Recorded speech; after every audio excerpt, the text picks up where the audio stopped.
ਜਿਸ ਮਹਿ ਅੰਮ੍ਰਿਤ ਗਿਆਨ ਹੈ ਮਾਨਕ ਭਗਤ ਵੈਰਾਗ। ਗੁਰੂ ਗ੍ਰੰਥ ਸਾਹਿਬ ਉਦਦ ਬੰਦੋਂ ਕਰ ਅਨੁਰਾਗ। ਸ੍ਰੀ ਸਤਿਗੁਰ ਸ਼ਬਦ ਕਮਾਏ ਜਿਨ ਜੀਤੇ ਪੰਚ ਵਿਕਾਰ। ਤਿੰਨ ਸੰਤਨ ਕੋ ਬੰਦਨਾ ਸਿਰ ਚਰਨਨ ਭਗਤਾਰ। ਦੋਹਰਾ ਅਲਖ ਅਭੇਖ ਅਨੰਤ ਪ੍ਰਭ ਜਿਹ ਗਤ ਲਖੀ ਨਾ ਜਾਹੇ। ਬੰਦਨ ਪਦ ਅਰਬਿੰਦ ਤਿਹ ਡਾਡਾ ਬੇਪਰਵਾਹੇ। ਵਾਹਿਗੁਰੂ ਜੀ ਕਾ ਖਾਲਸਾ ਵਾਹਿਗੁਰੂ ਜੀ ਕੀ ਫਤਿਹ। ਦੋਹਰਾ ਅਲਖ ਅਭੇਖ ਅਨੰਤ ਪ੍ਰਭ। ਸ੍ਰੀ ਨਾਨਕ ਪ੍ਰਕਾਸ਼ ਗ੍ਰੰਥ ਜੋ ਅਧਿਆਏ ਜਾਂ ਚੈਪਟਰ 71 ਉਸ ਦੇ ਮੰਗਲ ਵਿੱਚ ਕਵੀ ਸੰਤੋਖ ਸਿੰਘ ਜੀ ਲਿਖਦੇ ਹਨ ਕਿ ਅਲਖ ਉਹ ਪਰਮਾਤਮਾ ਅਲਖ ਹੈ, ਲੱਖਣ ਤੋਂ ਪਰੇ ਹੈ, ਦੇਖਣ ਤੋਂ ਪਰੇ ਹੈ। ਅਭੇਖ ਉਸ ਦਾ ਜਿਹੜਾ ਭੇਖ ਕੋਈ ਨਹੀਂ ਹੈਗਾ, ਉਹ ਸਾਰਿਆਂ ਦਾ ਸਾਂਝਾ ਪਰਮੇਸ਼ਰ ਹੈ। ਅਨੰਤ ਜਿਹਦਾ ਕੋਈ ਅਨੰਤ ਜਿਸ ਦਾ ਕੋਈ ਅੰਤ ਨਹੀਂ, ਜਿਹੜਾ ਐਂਡਲੈਸ ਹੈ, ਉਹ ਪਰਮਾਤਮਾ ਜਿਹ ਗਤ ਲਖੀ ਨਾ ਜਾਹੇ। ਉਸ ਦੀ ਗਤੀ, ਉਸ ਦੀ ਮਰਿਆਦਾ, ਉਸ ਦਾ ਸੁਭਾਅ ਕਿਸੇ ਤੋਂ ਵੀ ਲਖਿਆ ਨਹੀਂ ਜਾਂਦਾ, ਜਾਣਿਆ ਨਹੀਂ ਜਾਂਦਾ। ਬੰਧਨ ਪਦ ਅਰਬਿੰਦ ਤਿਹ। ਐਸੇ ਪਰਮਾਤਮਾ ਦੇ ਚਰਨ ਕਵਲ ਜੋ ਗੁਰੂ ਨਾਨਕ ਸਾਹਿਬ ਸਰੂਪ ਦੇ ਵਿੱਚ ਆਪ ਪਰਮੇਸ਼ਰ ਗੁਰੂ ਨਾਨਕ ਹੋ ਕੇ ਪ੍ਰਗਟ ਹੋਏ ਹਨ, ਉਹਨਾਂ ਦੇ ਚਰਨਾਂ ਦੇ ਉੱਤੇ ਮੈਂ ਬੰਧਨ ਕਰਦਾ ਹਾਂ, ਨਮਸਕਾਰ ਕਰਦਾ ਹਾਂ। ਡਾਡਾ ਬੇਪਰਵਾਹ ਹੈ। ਉਹ ਡਾਡਾ ਬਹੁਤ ਵੱਡਾ ਹੈ, the greatest। ਉਹ ਪਰਮਾਤਮਾ ਜੋ ਗੁਰੂ ਨਾਨਕ ਸਰੂਪ ਹੈ ਬੜਾ ਬੇਪਰਵਾਹ ਹੈ, ਜਿਹਨੂੰ ਕੋਈ ਕਿਸੇ ਦੀ ਪਰਵਾਹ ਨਹੀਂ ਹੈ। ਤੇ ਉਹ ਪਰਮਾਤਮਾ ਰੂਪ ਆਪ ਗੁਰੂ ਨਾਨਕ ਸਾਹਿਬ ਸੱਚੇ ਪਾਤਸ਼ਾਹ ਵਿਚਰ ਕਰਕੇ ਸੱਚ ਦਾ ਪ੍ਰਚਾਰ ਕਰ ਰਹੇ ਹਨ। ਸ੍ਰੀ ਬਾਲਾ ਸੁੰਦਰ ਵਾਚ ਚੌਪਈ। ਸ੍ਰੀ ਅੰਗਦ ਜੀ ਸੁਨ ਇਤਿਹਾਸੂ। ਭਾਈ ਬਾਲਾ ਜੀ ਗੁਰੂ ਅੰਗਦ ਸਾਹਿਬ ਸੱਚੇ ਪਾਤਸ਼ਾਹ ਜੀ ਨੂੰ ਕਹਿੰਦੇ ਹਨ ਸ੍ਰੀ ਅੰਗਦ ਜੀ, ਸ੍ਰੀ ਗੁਰੂ ਅੰਗਦ ਸਾਹਿਬ ਸੱਚੇ ਪਾਤਸ਼ਾਹ ਜੀ, ਇਹ ਇਤਿਹਾਸ ਜੋ ਅਸੀਂ ਵਿਚਰ ਕਰਕੇ ਗੁਰੂ ਨਾਨਕ ਸਾਹਿਬ ਸੱਚੇ ਪਾਤਸ਼ਾਹ ਤੇ ਭਾਈ ਮਰਦਾਨੇ ਨਾਲ ਜੋ ਅੱਖੀਂ ਡਿੱਠਾ ਹੈ ਉਹ ਸਰਵਣ ਕਰੋ। ਅਗਰਜ ਗਮਨੇ ਪੁਨ ਸੁਖਰਾਸੂ। ਮਹਾਰਾਜ ਉੱਥੋਂ ਅੱਗੇ ਚੱਲੇ ਤੇ ਹੁਣ ਜਿਹੜਾ ਹਨ ਚੜ੍ਹਾਈ ਵੱਲ ਅਸੀਂ ਜਾ ਰਹੇ ਸਾਂ ਤੇ ਪੁੰਨ ਸੁਖਰਾਸੂ, ਫਿਰ ਸੁੱਖਾਂ ਦੀ ਰਾਸ ਨੂੰ ਤਾਰੇ ਤਰੈ ਛੋਰ ਕਰ ਸਭ ਹੀ। ਸਾਨੂੰ ਇਉਂ ਲੱਗਦਾ ਹੈ ਜਿਵੇਂ ਤਾਰੇ ਵੀ ਥੱਲੇ ਰਹਿ ਗਏ ਹਨ, ਅਸੀਂ ਹੋਰ ਜਿਹੜੇ ਹਨ ਉਚਾਈ ਉੱਤੇ ਚੜ੍ਹਦੇ ਜਾ ਰਹੇ ਹਾਂ। ਉਰਦ ਪਹੁੰਚੇ ਸ੍ਰੀ ਗੁਰ ਜਬ ਹੀ। ਜਦੋਂ ਉਰਦ ਬਹੁਤ ਉਚਾਈ ਤੱਕ ਅਸੀਂ ਪਹੁੰਚ ਗਏ, ਉਸ ਵੇਲੇ ਗੁਰੂ ਨਾਨਕ ਸਾਹਿਬ ਸੱਚੇ ਪਾਤਸ਼ਾਹ ਜੀ ਦੇ ਨਾਲ ਮਰਦਾਨੇ ਤਬ ਬੂਝਨ ਕੀਨੇ। ਭਾਈ ਮਰਦਾਨੇ ਨੇ ਗੁਰੂ ਨਾਨਕ ਸਾਹਿਬ ਸੱਚੇ ਪਾਤਸ਼ਾਹ ਜੀ ਨੂੰ ਪੁੱਛਿਆ, ਮੁਝੇ ਬਤਾਵੋ ਪ੍ਰਭੂ ਪਰਬੀਨੇ। ਹੇ ਪ੍ਰਭੂ, ਹੇ ਸਿਆਣਿਆਂ ਤੋਂ ਸਿਆਣੇ ਗੁਰੂ ਨਾਨਕ ਸਾਹਿਬ ਸੱਚੇ ਪਾਤਸ਼ਾਹ ਜੀ, ਮੈਨੂੰ ਇਹ ਗੱਲ ਦੱਸੋ। ਉਡਗਨ ਇਹਾ ਨ ਦਿਸਤ ਕੋ। ਮਹਾਰਾਜ ਇੱਥੇ ਤਾਰੇ ਨਹੀਂ ਦਿਖਾਈ ਦਿੰਦੇ ਆਕਾਸ਼ ਵਿੱਚ। ਹਮ ਕਹੇ ਦਿਸ ਤਜ ਆਏ ਸੋ। ਮਹਾਰਾਜ ਉਹ ਤਾਰੇ ਕਿਹੜੇ ਪਾਸੇ ਅਸੀਂ ਛੱਡ ਕੇ ਆ ਗਏ ਹਾਂ। ਕਾਂ ਕੋ ਇਹਾ ਪ੍ਰਕਾਸ਼ ਪ੍ਰਕਾਸ਼ਾ। ਕਹਿੰਦੇ ਕਾਂ ਕੋ ਇੱਥੇ ਕਿਹਦਾ ਪ੍ਰਕਾਸ਼ ਕਰ ਰਿਹਾ ਹੈ। ਪ੍ਰਕਾਸ਼ ਤਾਂ ਇੱਥੇ ਵੀ ਹੈ ਪਰ ਤਾਰੇ ਹੈ ਨਹੀਂ, ਨਾ ਚੰਦਰਮਾ ਦਿਸਦਾ ਹੈ। ਮਹਾਰਾਜ ਇੱਥੇ ਜੇ ਪ੍ਰਕਾਸ਼ ਹੋ ਰਿਹਾ ਹੈ ਉਹ ਕਿਸ ਦਾ ਪ੍ਰਕਾਸ਼ ਹੈ। ਅਤ ਉਜਲ ਸੁੰਦਰ ਸੁਖਰਾਸਾ। ਤੇ ਇਹ ਪ੍ਰਕਾਸ਼ ਬੜਾ ਉਜਲ ਹੈ, ਚਿੱਟੇ ਰੰਗ ਦਾ ਹੈ ਤੇ ਜਿਹੜਾ ਉਜਲ ਜਿਹੜਾ ਸੁੰਦਰ ਵੀ ਹੈ, ਬੜਾ ਜਿਹੜਾ ਹੈ ਅੱਖਾਂ ਨੂੰ ਜਿਹੜਾ ਹੈ ਮਿੱਠਾ ਵੀ ਲੱਗਦਾ ਹੈ ਤੇ ਸੁੱਖਾਂ ਨੂੰ ਦੇਣ ਵਾਲਾ ਹੈ। ਸੁਨ ਸ੍ਰੀ ਨਾਨਕ ਬਚਨ ਉਚਾਰੇ। ਇਹ ਜਿਹੜੇ ਹਨ ਸਵਾਲ ਜੋ ਭਾਈ ਮਰਦਾਨੇ ਨੇ ਕੀਤੇ ਪ੍ਰਸ਼ਨ, ਉਹਨਾਂ ਦਾ ਉੱਤਰ ਗੁਰੂ ਨਾਨਕ ਸਾਹਿਬ ਜੀ ਦਿੰਦੇ ਹਨ। ਹਮ ਤੇ ਤਰੇ ਰਹੇ ਅਵਤਾਰੇ। ਦੇਖ ਭਾਈ ਮਰਦਾਨਿਆ, ਉਹ ਜਿਹੜੇ ਤਾਰੇ ਸਨ ਸਾਡੇ ਥੱਲੇ ਹੀ ਰਹਿ ਗਏ ਹਨ, ਅਸੀਂ ਉੱਤੇ ਆ ਗਏ ਹਾਂ। ਨੀਚੇ ਕਰ ਮੁਖ ਲੇਹੋ ਨਿਹਾਰੀ। ਕਹਿਣਗੇ ਮਰਦਾਨਿਆ ਆਪਣੇ ਥੱਲੇ ਦੇਖ ਤੈਨੂੰ ਤਾਰੇ ਦਿਸਣਗੇ। ਰਹੇ ਪ੍ਰਕਾਸ਼ ਥਾਨ ਨਿਚ ਝਾਰੀ। ਕਹਿਣਗੇ ਰਹੇ ਪ੍ਰਕਾਸ਼, ਉਹ ਆਪੋ ਆਪਣੇ ਥਾਵਾਂ ਤੋਂ ਪ੍ਰਕਾਸ਼ ਦੇ ਰਹੇ ਹਨ ਧਰਤੀ ਨੂੰ। ਹਮ ਤੇ ਊਰਦ ਏਕ ਲਖੀਜੈ। ਆਪਣੇ ਉੱਤੇ ਬਸ ਇੱਕੋ ਇੱਕ ਰਹਿ ਗਿਆ ਹੈ ਜਿਹੜਾ ਤਾਰਾ ਰੂਪ ਕਰਕੇ ਧਰਤੀ ਤੋਂ ਦਿਸਦਾ ਹੈ। ਨਾਮ ਧਰੂ ਜਿਹ ਪ੍ਰਗਟ ਭਣੀਜੈ। ਉਸ ਦਾ ਨਾਮ ਧਰੂ ਹੈ, ਜਿਹਨੂੰ ਧਰੂ ਤਾਰਾ ਵੀ ਕਿਹਾ ਜਾਂਦਾ ਹੈ। ਬਸ ਉਹੀ ਰਹਿ ਗਿਆ ਹੈ ਉਚਾਈ ਦੇ ਉੱਤੇ, ਬਾਕੀ ਸਾਰੇ ਥੱਲੇ ਰਹਿ ਗਏ ਹਨ। ਤਾਂ ਕੋ ਇਹਾ ਪ੍ਰਕਾਸ਼ ਕਨੇਰੋ। ਦੇਖੋ ਉਹ ਜਿਹੜਾ ਤੂੰ ਪ੍ਰਕਾਸ਼ ਦੀ ਗੱਲ ਕੀਤੀ ਆ ਵੀ ਇਹ ਉਜਲ ਪ੍ਰਕਾਸ਼ ਹੈ, ਬੜਾ ਸੁਖਰਾਸ, ਸੁੱਖਾਂ ਨੂੰ ਦੇਣ ਵਾਲਾ, ਬੜਾ ਹੀ ਪਿਆਰਾ, ਜਿਹੜਾ ਆਨੰਦ ਨੂੰ ਦੇਣ ਵਾਲਾ ਪ੍ਰਕਾਸ਼ ਕਿਹਦਾ। ਕਹਿੰਦੇ ਉਹ ਧਰੂ ਤਾਰੇ ਦਾ ਹੈ। ਉਹੀ ਧਰੂ ਧਾਰੀ ਤੋਂ ਹੀ ਸਭ ਜਿਹੜਾ ਹੈ ਇਹ ਪ੍ਰਕਾਸ਼ ਆ ਰਿਹਾ ਹੈ। ਲੱਗ ਬੈ ਤਪ ਜਨ ਕੀਨ ਵਡੇਰੋ, ਉਹ ਧਰੂ ਜਿਹਨੇ ਛੋਟੀ ਉਮਰ ਦੇ ਵਿੱਚ ਹੀ ਬੜਾ ਵਡੇਰਾ ਬੜੇ ਜਿਹੜਾ ਹਨ ਕਠਨ ਤਪ ਕੀਤਾ ਤੇ ਲੰਮੇ ਸਮੇਂ ਤੱਕ ਉਹਨੇ ਤਪ ਕੀਤਾ। ਸਭ ਤੈ ਉੱਚੋ ਅਬ ਚਲ ਰਾਜੂ, ਕਹਿਣ ਲੱਗੇ ਇਸ ਕਰਕੇ ਛੋਟੀ ਉਮਰ ਵਿੱਚ ਉਹਨਾਂ ਨੇ ਤਪ ਕੀਤਾ ਤੇ ਪਰਮਾਤਮਾ ਦੀ ਕਿਰਪਾ ਸਦਕਾ ਉਹਨੂੰ ਸਭ ਤੋਂ ਉੱਚਾ ਥਾਂ ਪਰਮੇਸ਼ਰ ਨੇ ਬਖਸ਼ਿਆ ਸੰਜੁਤ ਸੋਭਾ ਰਹਿਓ ਬਿਰਾਜੂ, ਤੇ ਉਹ ਥਾਂ ਜਿਹੜਾ ਉੱਚੋ ਤੇ ਅਬਚਲ ਵੀ ਹੈ, ਉਹ ਕਿਤੇ ਚੱਲਣ ਵਾਲਾ ਨਹੀਂ, ਹਮੇਸ਼ਾ ਰਹਿਣ ਵਾਲਾ ਅਸਥਾਨ ਜੋ ਹੈ ਉਹ ਧਰੂ ਨੂੰ ਬਖਸ਼ਿਸ਼ ਕੀਤਾ। ਇਸ ਕਰਕੇ ਗੁਰੂ ਨਾਨਕ ਸਾਹਿਬ ਜੀ ਕਹਿੰਦੇ ਸੰਜੁਤ ਸੋਭਾ ਰਹਿਓ ਬਿਰਾਜੂ, ਉਹ ਸਮੇਤ ਸੋਭਾ ਦੇ ਉਹ ਹਮੇਸ਼ਾ ਉੱਥੇ ਹੀ ਰਹਿੰਦਾ ਹੈ, ਉਹ ਨਹੀਂ ਕਿਤੇ ਹਿਲਦਾ। ਉਹ ਜਿਹੜਾ ਤਾਰਾ ਜਿਹਨੂੰ ਨੌਰਥ ਸਟਾਰ ਵੀ ਕਹਿੰਦੇ ਹਨ। ਬੋਲਿਓ ਮਰਦਾਨਾ ਵਡਭਾਗੀ, ਉਸ ਵੇਲੇ ਮਰਦਾਨਾ ਜੋ ਵੱਡੇ ਭਾਗਾਂ ਵਾਲਾ ਹੈ ਉਸਨੇ ਵਚਨ ਕੀਤੇ, ਕਥਾ ਸੁਣਨ ਕੋ ਜਹ ਰੁਚ ਜਾਗੀ, ਜਿਨ੍ਹਾਂ ਦੇ ਮਨ ਦੇ ਵਿੱਚ ਧਰੂ ਭਗਤ ਦੀ ਕਥਾ ਸੁਣਨ ਦੀ ਰੁਚੀ ਇੰਟਰਸਟ ਜਾਗਿਆ। ਸ੍ਰੀ ਗੁਰੂ ਜੀ ਇਹ ਸਭ ਪ੍ਰਸੰਗਾ, ਗੁਰੂ ਨਾਨਕ ਸਾਹਿਬ ਸੱਚੇ ਪਾਤਸ਼ਾਹ ਜੀ ਨੂੰ ਭਾਈ ਮਰਦਾਨਾ ਕਹਿੰਦਾ, ਹੇ ਸ਼੍ਰੀ ਗੁਰੂ ਜੋ ਮਾਇਆ ਦੇ ਪਤੀ ਹੋ ਪਰਮੇਸ਼ਰ ਰੂਪ, ਇਹ ਸਾਰਾ ਜਿਹੜਾ ਪ੍ਰਸੰਗ ਹੈ, ਸਟੋਰੀ ਹੈ, ਕਥਾ ਹੈ, ਜਿਉ ਪਾਇਓ ਉਨ ਥਾਨ ਉਤੰਗਾ, ਕਹਿਣਗੇ ਜਿਵੇਂ ਉਹਨਾਂ ਨੇ ਉੱਚੇ ਥਾਂ ਦੀ ਪ੍ਰਾਪਤੀ ਕੀਤੀ ਹੈ ਧਰੂ ਜੀ ਨੇ। ਮੈਂ ਲਗ ਤਪ ਕੀਨੋ ਕਹਿ ਕਾਰਨ, ਕਹਿਣ ਲੱਗੇ ਉਹਨਾਂ ਨੇ ਛੋਟੀ ਉਮਰ 'ਚ ਤਪ ਕਿਉਂ ਕੀਤਾ, ਭਗਤੀ ਐਡੀ ਕਿਉਂ ਕੀਤੀ, ਕੀ ਜਿਹੜਾ ਹਨ ਫੈਕਟਰ ਸੀਗਾ ਜਿਹਦੇ ਕਰਕੇ ਉਹਨਾਂ ਨੂੰ ਮੋਟੀਵੇਸ਼ਨ ਇਹ ਮਿਲਿਆ, ਜਿਸ ਕਰਕੇ ਉਹਨਾਂ ਨੇ ਛੋਟੀ ਉਮਰ ਵਿੱਚ ਇੰਨਾ ਕਠਨ ਤੇ ਇੰਨੇ ਲੰਮੇ ਸਮੇਂ ਦਾ ਤਪ ਕੀਤਾ, ਭਗਤੀ ਕੀਤੀ। ਪ੍ਰਭੂ ਰਿਝਾਏ ਬਿਪਤ ਵਿਧਾਰਨ, ਤੇ ਇੰਨੀ ਭਗਤੀ ਕੀਤੀ ਕਿ ਪਰਮਾਤਮਾ ਨੂੰ ਖੁਸ਼ ਕਰ ਲਿਆ,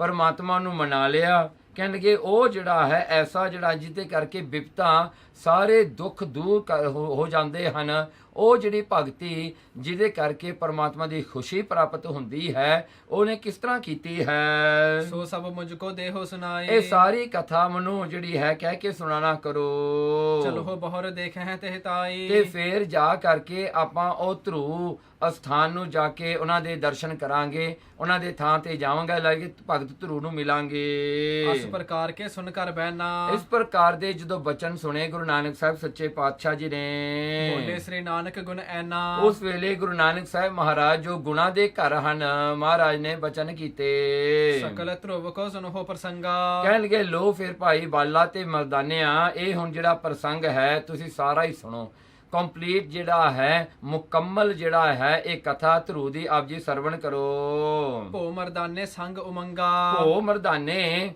ਕਹਿਣਗੇ ਹੇ ਮਰਦਾਨਿਆਂ ਸੰਗ ਉਮੰਗਾ, ਜਿਹਦਾ ਤੁਹਾਨੂੰ ਜਿਹੜਾ ਹੈ ਸੰਗ ਉਮੰਗਾ, ਜਿਹਦਾ ਤੁਹਾਨੂੰ ਕਥਾ ਸੁਣਨ ਦਾ ਬੜਾ ਚਾਅ ਹੈ। ਪੂਰਬ ਭਇਓ ਏਕ ਭੂਪਾਲਾ, ਪਹਿਲੇ ਜਿਹੜੇ ਹਨ ਜਦੋਂ ਦੁਨੀਆ ਸਾਜੀ ਹੈ ਕਹਿੰਦੇ ਉੱਥੇ ਇੱਕ ਰਾਜਾ ਹੋਇਆ, ਸੰਭੂ ਮਨ ਜਿਨ ਨਾਮ ਵਿਸਾਲਾ, ਉਹਦਾ ਨਾਂ ਸੀ ਸੰਭੂ ਮਨ। ਸੰਭੂ ਮਨ ਇਹ ਰਾਜਾ ਹੋਇਆ ਜਿਹੜਾ ਕਿ ਬਹੁਤ ਹੀ ਤਕੜਾ ਰਾਜਾ, ਬਹੁਤ ਗ੍ਰੇਟ ਰਾਜਾ ਹੋਇਆ। ਹੁਤੀ ਭਾਰ ਜਾਤ ਹੈ ਸਤ ਰੂਪਾ, ਉਹਨਾਂ ਦੀ ਜਿਹੜੀ ਹੈ ਹੁਤੀ ਭਾਰ ਜਾਤ ਹੈ ਸਤ ਰੂਪਾ। ਸੋ ਹੁਤੀ ਉਹਨਾਂ ਦੀ ਇੱਕ ਘਰ ਵਾਲੀ ਸੀ ਜਿਹਦਾ ਨਾਂ ਸੀ ਸਤ ਰੂਪਾ। ਤਿਨ ਤੇ ਦਵੈ ਸੁਤ ਭਏ ਅਨੂਪਾ, ਉਹਨਾਂ ਤੋਂ ਦੋ ਪੁੱਤਰਾਂ ਨੇ ਜਨਮ ਲਿਆ ਜੋ ਬੜੇ ਅਨੂਪ ਉਪਮਾ ਤੋਂ ਰਹਿਤ ਹਨ। ਪ੍ਰਿਯ ਬ੍ਰਤ ਏਕ ਬਿਦਤ ਜਗ ਮਾਹੀ, ਉਹਨਾਂ ਦਾ ਇੱਕ ਪੁੱਤਰ ਦਾ ਨਾਂ ਸੀ ਪ੍ਰਿਯ ਬਰਤ। ਸੋ ਏਕ ਬਿਦਤ ਜਗ ਮਾਹੀ, ਇਹ ਇੱਕ ਉਹਨਾਂ ਦਾ ਪੁੱਤਰ ਸੀ ਜੋ ਬੜਾ ਮਸ਼ਹੂਰ ਹੋਇਆ, ਫੇਮਸ ਹੋਇਆ ਦੁਨੀਆ ਤੇ। ਜਿਹ ਰਥ ਪਹੀਨ ਉਦਦ ਕਠਾਈ, ਇਹਨਾਂ ਦੀ ਵੀ ਸਾਖੀ ਆਉਂਦੀ ਹੈ ਕਿ ਇਹਨਾਂ ਦੇ ਰੱਥ ਜਿਹੜਾ ਇਹਨਾਂ ਦਾ ਚੈਰੀਅਟ ਸੀਗਾ, ਉਹਦੇ ਜਿਹੜੇ ਹਨ ਪਹੀਏ ਜਿਹੜੇ ਹਨ, ਉਹਨਾਂ ਦੇ ਜਿਹੜੇ ਆਪਾਂ ਕਹਿ ਲਈ ਅੱਜ ਕੱਲ੍ਹ ਟਾਇਰਸ ਕਹਿੰਦੇ ਹਾਂ, ਸੋ ਉਹਨਾਂ ਦੇ ਪਹੀਆਂ ਦੇ ਨਾਲ ਉਹਨੇ ਸਮੁੰਦਰ ਖੋਦ ਦਿੱਤਾ ਸੀਗਾ, ਉਹਨੇ ਸਮੁੰਦਰ ਜਿਹੜਾ ਡਿੱਗ ਕਰ ਦਿੱਤਾ ਸੀਗਾ ਆਪਣੇ ਚੈਰੀਅਟ ਦੇ ਪਹੀਆਂ ਦੇ ਨਾਲ। ਦੁੱਤੇ ਉਤਾਨ ਪਾਦ ਨਿਰਪਾਲਾ, ਦੂਸਰਾ ਉਹਨਾਂ ਦਾ ਪੁੱਤਰ ਸੀਗਾ ਉਤਾਨ ਪਦ। ਸੋ ਉਤਾਨ ਪਦ ਦੂਜਾ ਪੁੱਤਰ ਸੀਗਾ ਜੋ ਉਹ ਵੀ ਰਾਜਾ ਬਣਿਆ। ਭੂਕੋ ਕਰ ਹੀ ਰਾਜ ਵਿਸਾਲਾ, ਉਹਨੇ ਧਰਤੀ ਦਾ ਰਾਜ ਕੀਤਾ ਜੀ ਇਹਨਾਂ ਨੇ, ਉਤਾਨ ਪਦ ਨੇ। ਤਿਹ ਕੈ ਸਦਨ ਹੁਤੀ ਜੁਗ ਨਾਰੀ, ਉਹਨਾਂ ਦੇ ਘਰ ਦੇ ਵਿੱਚ ਉਤਾਨ ਪਦ ਦੀਆਂ ਦੋ ਘਰ ਵਾਲੀਆਂ ਸੀਗੀਆਂ, ਦੋ ਰਾਣੀਆਂ ਸੀਗੀਆਂ। ਇੱਕ ਅਨੇਹ ਇੱਕ ਪ੍ਰਾਨਨ ਪਿਆਰੀ, ਕਹਿੰਦੇ ਇੱਕ ਅਨੇਹ, ਇੱਕ ਉਹ ਸੀਗੀ ਜਿਹੜੀ ਕਿ ਬਿਲਕੁਲ ਵੀ ਉਤਾਨ ਪਦ ਰਾਜੇ ਨੂੰ ਪਿਆਰੀ ਨਹੀਂ ਸੀ, ਜੋ ਉਹਨੂੰ ਚੰਗੀ ਨਹੀਂ ਲੱਗਦੀ ਸੀ, ਤੇ ਇੱਕ ਪ੍ਰਾਣਨ ਪਿਆਰੀ, ਇੱਕ ਘਰਵਾਲੀ ਨਾਲ ਉਹ ਬਹੁਤਾ ਪਿਆਰ ਕਰਦਾ ਸੀਗਾ, ਜੋ ਬਹੁਤ ਹੀ ਉਹਨੂੰ ਪਿਆਰੀ ਸੀ, ਬਸੀ ਪ੍ਰਾਣਾ ਤੋਂ ਵੀ ਪਿਆਰੀ ਸੀ, ਜਾਨ ਤੋਂ ਪਿਆਰੀ। ਬਸੀ ਸਰਚ ਕੇ ਅਸਬਿਦ ਸੋ ਬਸੀ ਸਰੁਚ ਉਸਦਾ ਨਾਂ ਸੀਗਾ, ਜਿਹੜਾ ਹੈ ਵਸ। ਇਹ ਰਾਜਾ ਜਿਹੜਾ ਹੈ, ਜਿਹੜੀ ਰਾਣੀ ਨੂੰ ਚੰਗੀ ਲੱਗਦੀ ਸੀ, ਉਹਦਾ ਨਾਂ ਸੀ ਸਰੂਚੀ, ਜਾਂ ਇੱਥੇ ਸਰੁਚ ਆਇਆ ਹੈ, ਨਾਂ ਸੀ ਸਰੂਚੀ। ਤੋ ਸਰੂਚੀ ਨੇ ਆਪਣੇ ਪਤੀ ਨੂੰ ਵਸ ਕੀਤਾ ਹੋਇਆ ਸੀਗਾ, ਆਪਣੇ ਕੰਟਰੋਲ ਵਿੱਚ ਕੀਤਾ ਹੋਇਆ ਸੀ ਰਾਜਾ ਉਤਾਨਪਦ ਨੂੰ। ਇਸ ਕਰਕੇ ਰਾਜਾ ਉਤਾਨਪਦ ਆਪਣੇ ਜਾਨ ਤੋਂ ਵੀ ਪਿਆਰੀ ਜਾਣਦਾ ਸੀਗਾ ਇਹਨੂੰ, ਸਰੂਚੀ ਨੂੰ। ਮਨੋ ਮੋਲ ਕੋ ਲੀਨੋ ਕੋ। ਦੇਖੋ, ਇਹ ਸਰੂਚੀ ਨੇ ਰਾਜੇ ਨੂੰ ਇੰਨਾ ਆਪਣੇ ਵਸ ਕੰਟਰੋਲ ਵਿੱਚ ਕੀਤਾ ਹੋਇਆ ਸੀ, ਮਾਨੋ ਕਹਿੰਦੇ ਸਰੂਚੀ ਨੇ ਰਾਜੇ ਨੂੰ ਕਿਤੇ ਬਾਜ਼ਾਰ ਤੋਂ ਖਰੀਦ ਕੇ ਲਿਆਂਦਾ ਹੁੰਦਾ ਹੈ। ਇਸ ਤਰ੍ਹਾਂ ਕਰਕੇ ਇੰਨਾ ਉਹਦੇ ਵਸ ਵਿੱਚ ਸੀ, ਉਹਦੇ ਕੰਟਰੋਲ ਵਿੱਚ ਸੀ। ਦੁਤੀ ਸੁਨੀਤਾ ਸੋ ਨਹਿ ਨੇਹਾ। ਸੋ ਦੂਸਰੀ ਉਹਦੀ ਘਰਵਾਲੀ ਸੀ ਸੁਨੀਤਾ। ਸੋ ਸੁਨੀਤਾ ਜਿਹੜੀ ਸੀਗੀ, ਜਿਹਦੇ ਨਾਲ ਬਿਲਕੁਲ ਵੀ ਉਹ ਪਿਆਰ ਨਹੀਂ ਕਰਦਾ ਸੀ, ਰਾਜਾ ਬਿਲਕੁਲ ਵੀ ਉਹਨੂੰ ਸਿਆਣਦਾ ਨਹੀਂ ਸੀ, ਕਿਤੇ ਵੀ ਜਿਹੜਾ ਹੈ ਉਹਦੇ ਮਹਿਲਾਂ ਨੂੰ ਨਹੀਂ ਜਾਂਦਾ ਸੀਗਾ, ਕਿਤੇ ਵੀ ਉਹਦੇ ਨਾਲ ਕੋਈ ਗੱਲ ਵੀ ਨਹੀਂ ਕਰਦਾ ਸੀ। ਪੂਰਾ ਧਰੁਵ ਪ੍ਰਗਟਿਓ ਜਿਸ ਗ੍ਰਹਿਆ। ਕਹਿਣਗੇ ਪੂਰਾ, ਕਹਿਣਗੇ ਜਿਸ ਸਭ ਤੋਂ ਪਹਿਲਾਂ ਉਤਾਨਪਦ ਦਾ ਜਿਹੜਾ ਪੁੱਤਰ ਨੇ ਜਨਮ ਲਿਆ, ਉਹ ਸੁਨੀਤਾ ਦੇ ਜਿਹੜਾ ਹਨ ਕੁੱਖ ਤੋਂ ਜਨਮ ਲਿਆ, ਜਿਹਦਾ ਨਾਂ ਸੀ ਧਰੂ। ਸੋ ਧਰੂ ਰਾਜੇ ਉਤਾਨਪਦ ਦਾ ਪਹਿਲਾ ਪੁੱਤਰ ਸੀ, ਜੇਸ਼ਟ ਪੁੱਤਰ ਸੀਗਾ, ਜਿਹਦੀ ਮਾਂ ਸੀ ਸੁਨੀਤਾ।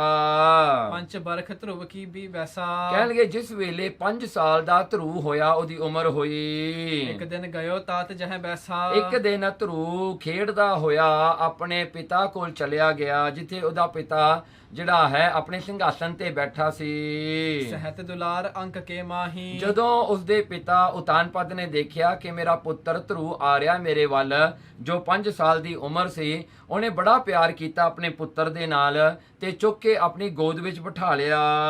ਬੈਠਿਓ ਚਾਵ ਹਿਰਦੇ ਬਹੁ ਜਾਹੀ। ਬੈਠਿਓ ਚਾਵ। ਸੋ ਧਰੂ ਵੀ ਬੜਾ ਪ੍ਰੇਮ ਕਰਦਾ ਸੀ ਆਪਣੇ ਪਿਤਾ ਨਾਲ, ਬੜੇ ਚਾਵਾਂ ਨਾਲ ਆਪਣੇ ਪਿਤਾ ਦੀ ਗੋਦ ਵਿੱਚ ਬੈਠ ਕੇ ਖੇਡਣ ਲੱਗਿਆ।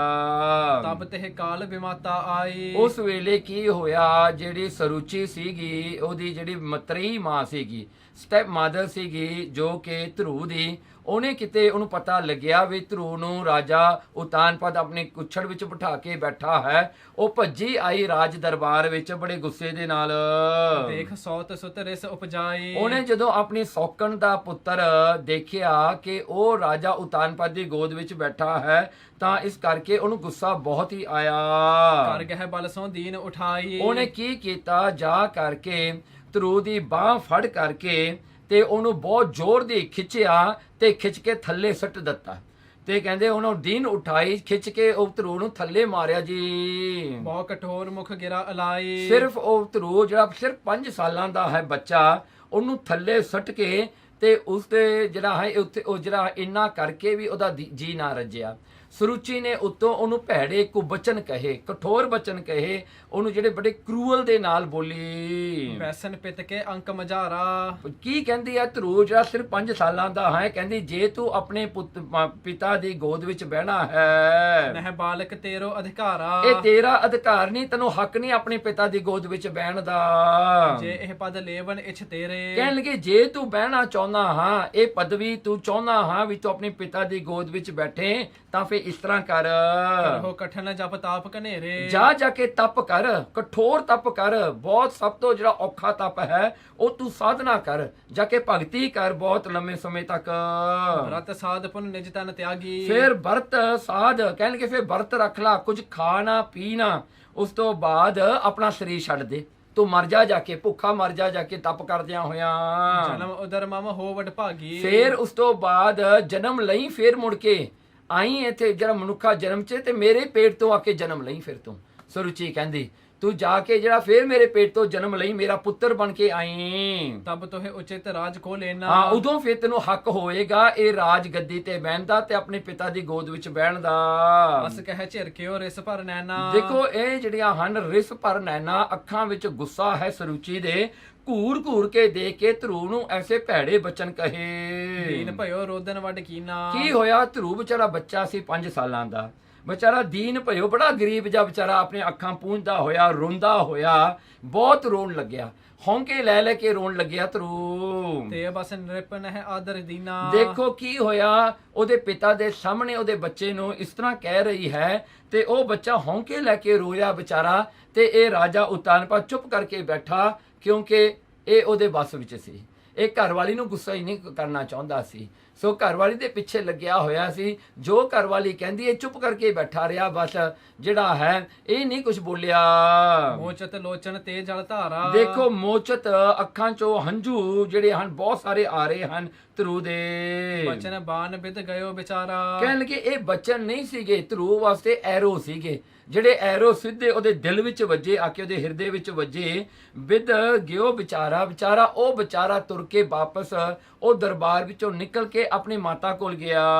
ਜਾਗਿਓ ਹਿਰਦੇ ਕ੍ਰੋਧ ਘਨੇਰਾ। ਤੇ ਰੋਂਦਾ ਵੀ ਹੈ ਧਰੂ, ਤੇ ਅੰਦਰੋਂ ਕ੍ਰੋਧ ਵੀ ਜਾਗਿਆ ਵੀ ਇਹ ਮੇਰੇ ਨਾਲ ਕੀ ਕਹਿੰਦੀ ਹੈ, ਐਸੀਆਂ ਗੱਲਾਂ ਮੇਰੇ ਨਾਲ ਕਿਉਂ ਕੀਤੀਆਂ ਇਸਨੇ। ਮਨਹੁ ਸਰਪ ਕਿਨ ਪਗ ਸੋ ਛੇਰਾ। ਦੇਖੋ ਇਹ ਜਿਹੜਾ ਧਰੂ ਹੈ ਇਸ ਤਰ੍ਹਾਂ ਦੁਖੀ ਹੋਇਆ, ਇਸ ਤਰ੍ਹਾਂ ਨੂੰ ਗੁੱਸਾ ਵੀ ਆ ਰਿਹਾ ਹੈ, ਜਿਵੇਂ ਸੱਪ ਦੀ ਪੂੰਛ ਤੇ ਕੋਈ ਪੈਰ ਰੱਖ ਦੇਵੇ ਤਾਂ ਜਿਹੜਾ ਸੱਪ ਹੈ ਉਹਨੂੰ ਬਹੁਤ ਗੁੱਸਾ ਆਉਂਦਾ ਹੈ, ਉਹ ਭੜਕਦਾ ਹੈ। ਇਸੇ ਤਰ੍ਹਾਂ ਹੀ ਧਰੂ ਨੂੰ ਅੱਜ ਗੁੱਸਾ ਬਹੁਤ ਆਇਆ, ਪਰ ਵਿਚਾਰਾ ਰੋ ਵੀ ਰਿਹਾ ਆ ਬੇਬਸ ਹੋ ਕੇ, ਵੀ ਉਹਦਾ ਜ਼ੋਰ ਨਹੀਂ ਚੱਲਦਾ। ਫਰਕਤ ਧਰ ਲੇਤ ਵੱਡ ਸਵਾਸਾ। ਫਰਕਤ ਕਹਿਣ ਲੱਗੇ ਉਹਦੇ ਬੁੱਲ ਜਿਹੜੇ ਹਨ ਫਰਕਦੇ ਹਨ ਵਿਚਾਰੇ ਦੇ, ਉਹ ਵਿਚਾਰੇ ਦੇ ਬੁੱਲ ਫਰਕਣ ਲੱਗੇ। ਲੇਤ ਵੱਡ ਸਵਾਸਾ, ਬੜੇ ਡੂੰਘੇ ਡੂੰਘੇ ਸਵਾਸ ਲੈਣ ਲੱਗੇ ਹਨ।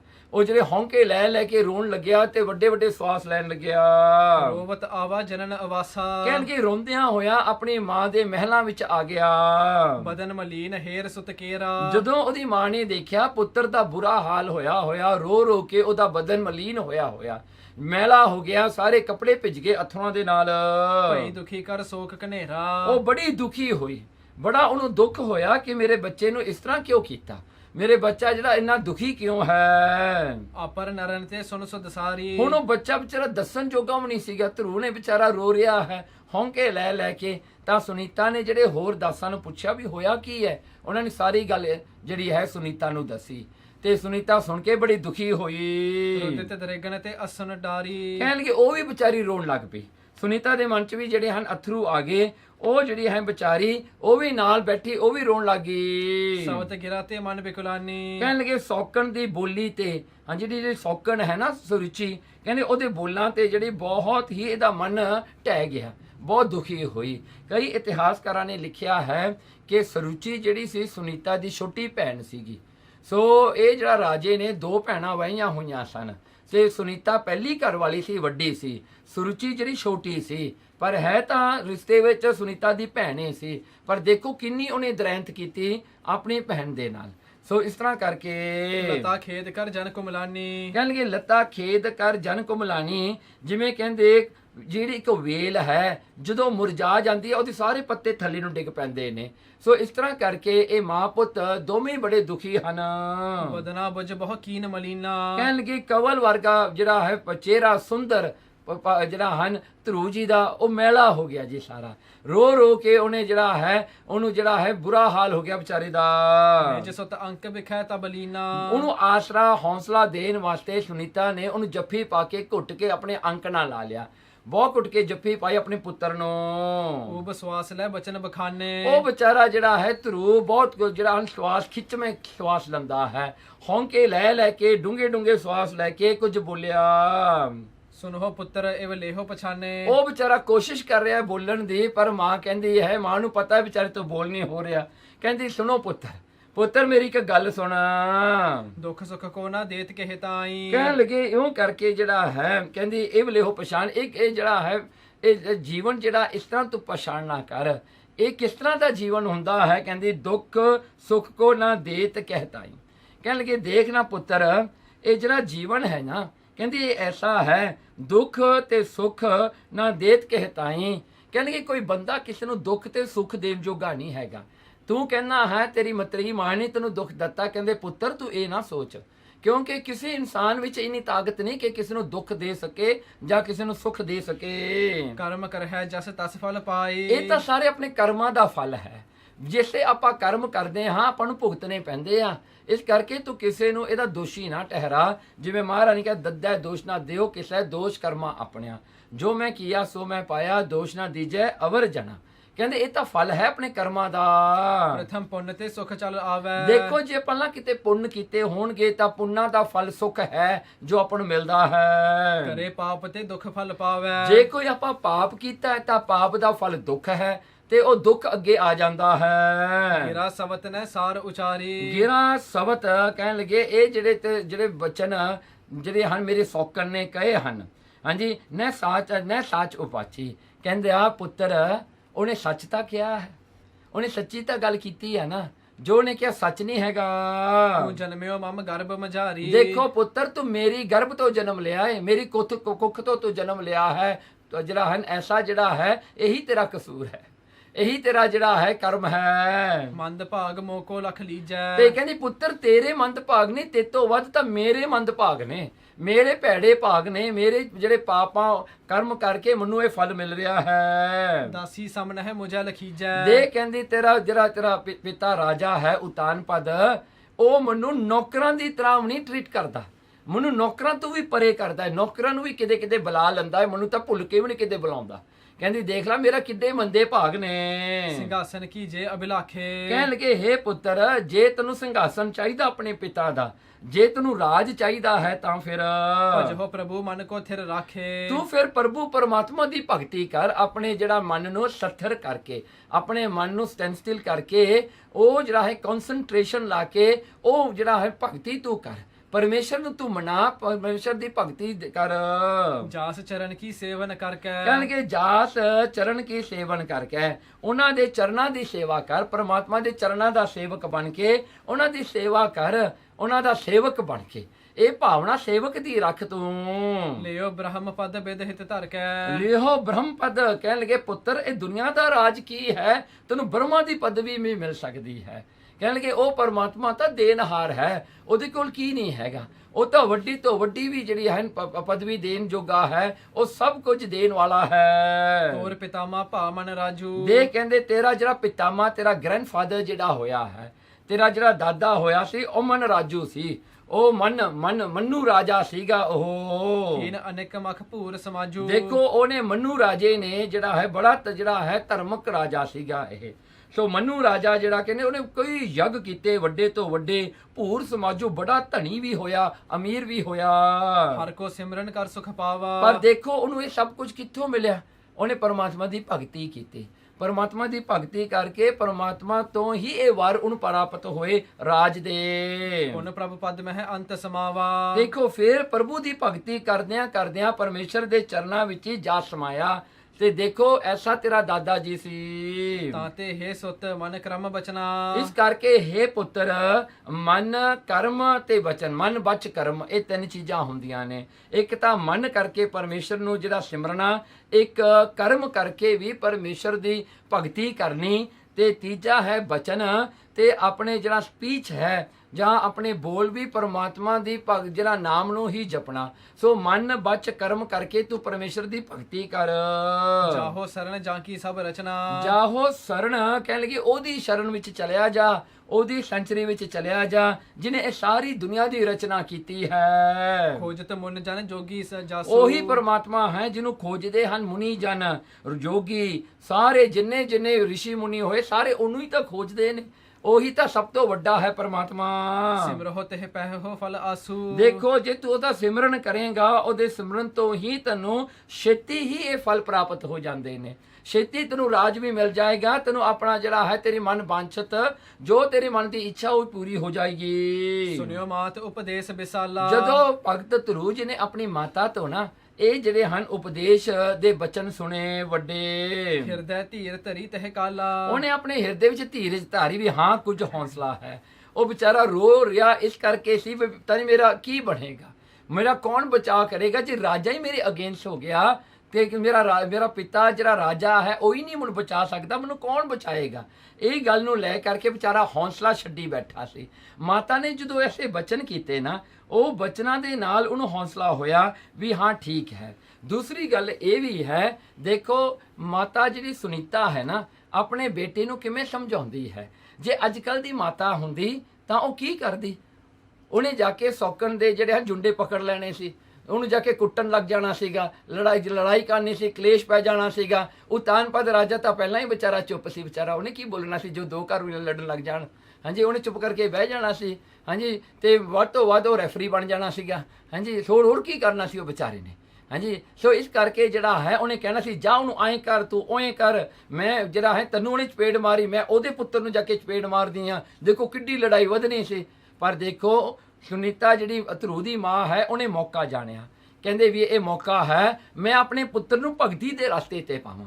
ਇਹਨੇ ਜਿਹੜਾ ਹੈ ਜਿਹੜੀ ਉਹਨੇ ਗੱਲ ਕੀਤੀ ਆ, ਇਹਦਾ ਵੈਰ ਇਹਦੀ ਮਤਰੀ ਮਾਂ ਤੇ ਨਾ ਮੈਂ ਰੱਖਾਂ, ਮੈਂ ਇਹਨੂੰ ਦੋਸ਼ ਦੇਵਾਂ ਵੀ ਕਰਮਾਂ ਦਾ ਫਲ ਹੈ, ਇਹ ਸਾਰੇ ਕਰਮਾਂ ਦਾ ਫਲ ਹੈ, ਦੋਸ਼ ਕਿਸੇ ਨੂੰ ਨਹੀਂ ਦੇਣਾ।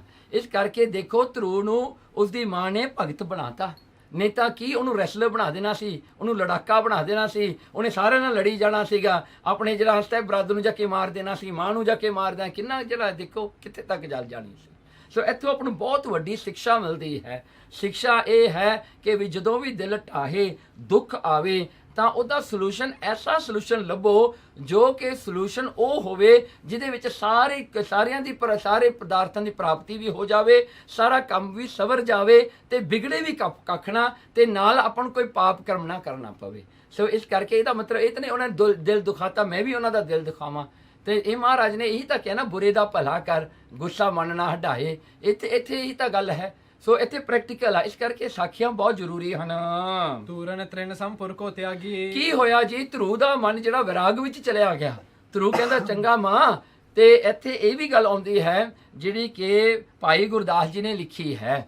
ਕਹਿੰਦੇ ਉਸ ਵੇਲੇ ਧਰੂ ਨੇ ਕਿਹਾ ਕਿ ਮਾਤਾ ਮੈਨੂੰ ਦੱਸ ਕਿਹੜਾ ਉਹ ਉਦਮ ਹੈ, ਕਿਹੜਾ ਉਹ ਜਿਹੜਾ ਹੈ ਪ੍ਰੈਕਟੀਕਲ ਮੈਂ ਕਰਾਂ ਜਿਹਦੇ ਕਰਕੇ ਮੇਰੇ ਸਾਰੇ ਦੁਸ਼ਮਣ ਵੀ ਮੇਰੇ ਮਿੱਤਰ ਬਣ ਜਾਣ। ਤੇ ਉਸ ਵੇਲੇ ਮਾਂ ਨੇ ਉਹ ਹੀ ਵਚਨ ਕੀਤਾ। ਆਪਾਂ ਬਾਅਦ ਵਿੱਚ ਇਹ ਪੌੜੀ ਦਾ ਜਿਹੜਾ ਹੈ ਵਿਚਾਰ ਕਰਾਂਗੇ ਭਾਈ ਗੁਰਦਾਸ ਜੀ ਦਾ। ਤੇ ਮਾਂ ਨੇ ਕਿਹਾ ਉਹ ਪਰਮੇਸ਼ਰ ਨੂੰ ਆਰਾਧ, ਪਰਮੇਸ਼ਰ ਦੇ ਆਰਾਧੀਆਂ, ਸੋ ਪਰਮੇਸ਼ਰ ਨੂੰ ਯਾਦ ਕੀਤੀਆਂ ਸਾਰੇ ਸੁੱਖ ਪ੍ਰਾਪਤ ਹੁੰਦੇ ਹਨ, ਜਿੱਥੇ ਦੁਸ਼ਮਣ ਵੀ ਮਿੱਤਰ ਬਣ ਜਾਂਦੇ ਹਨ।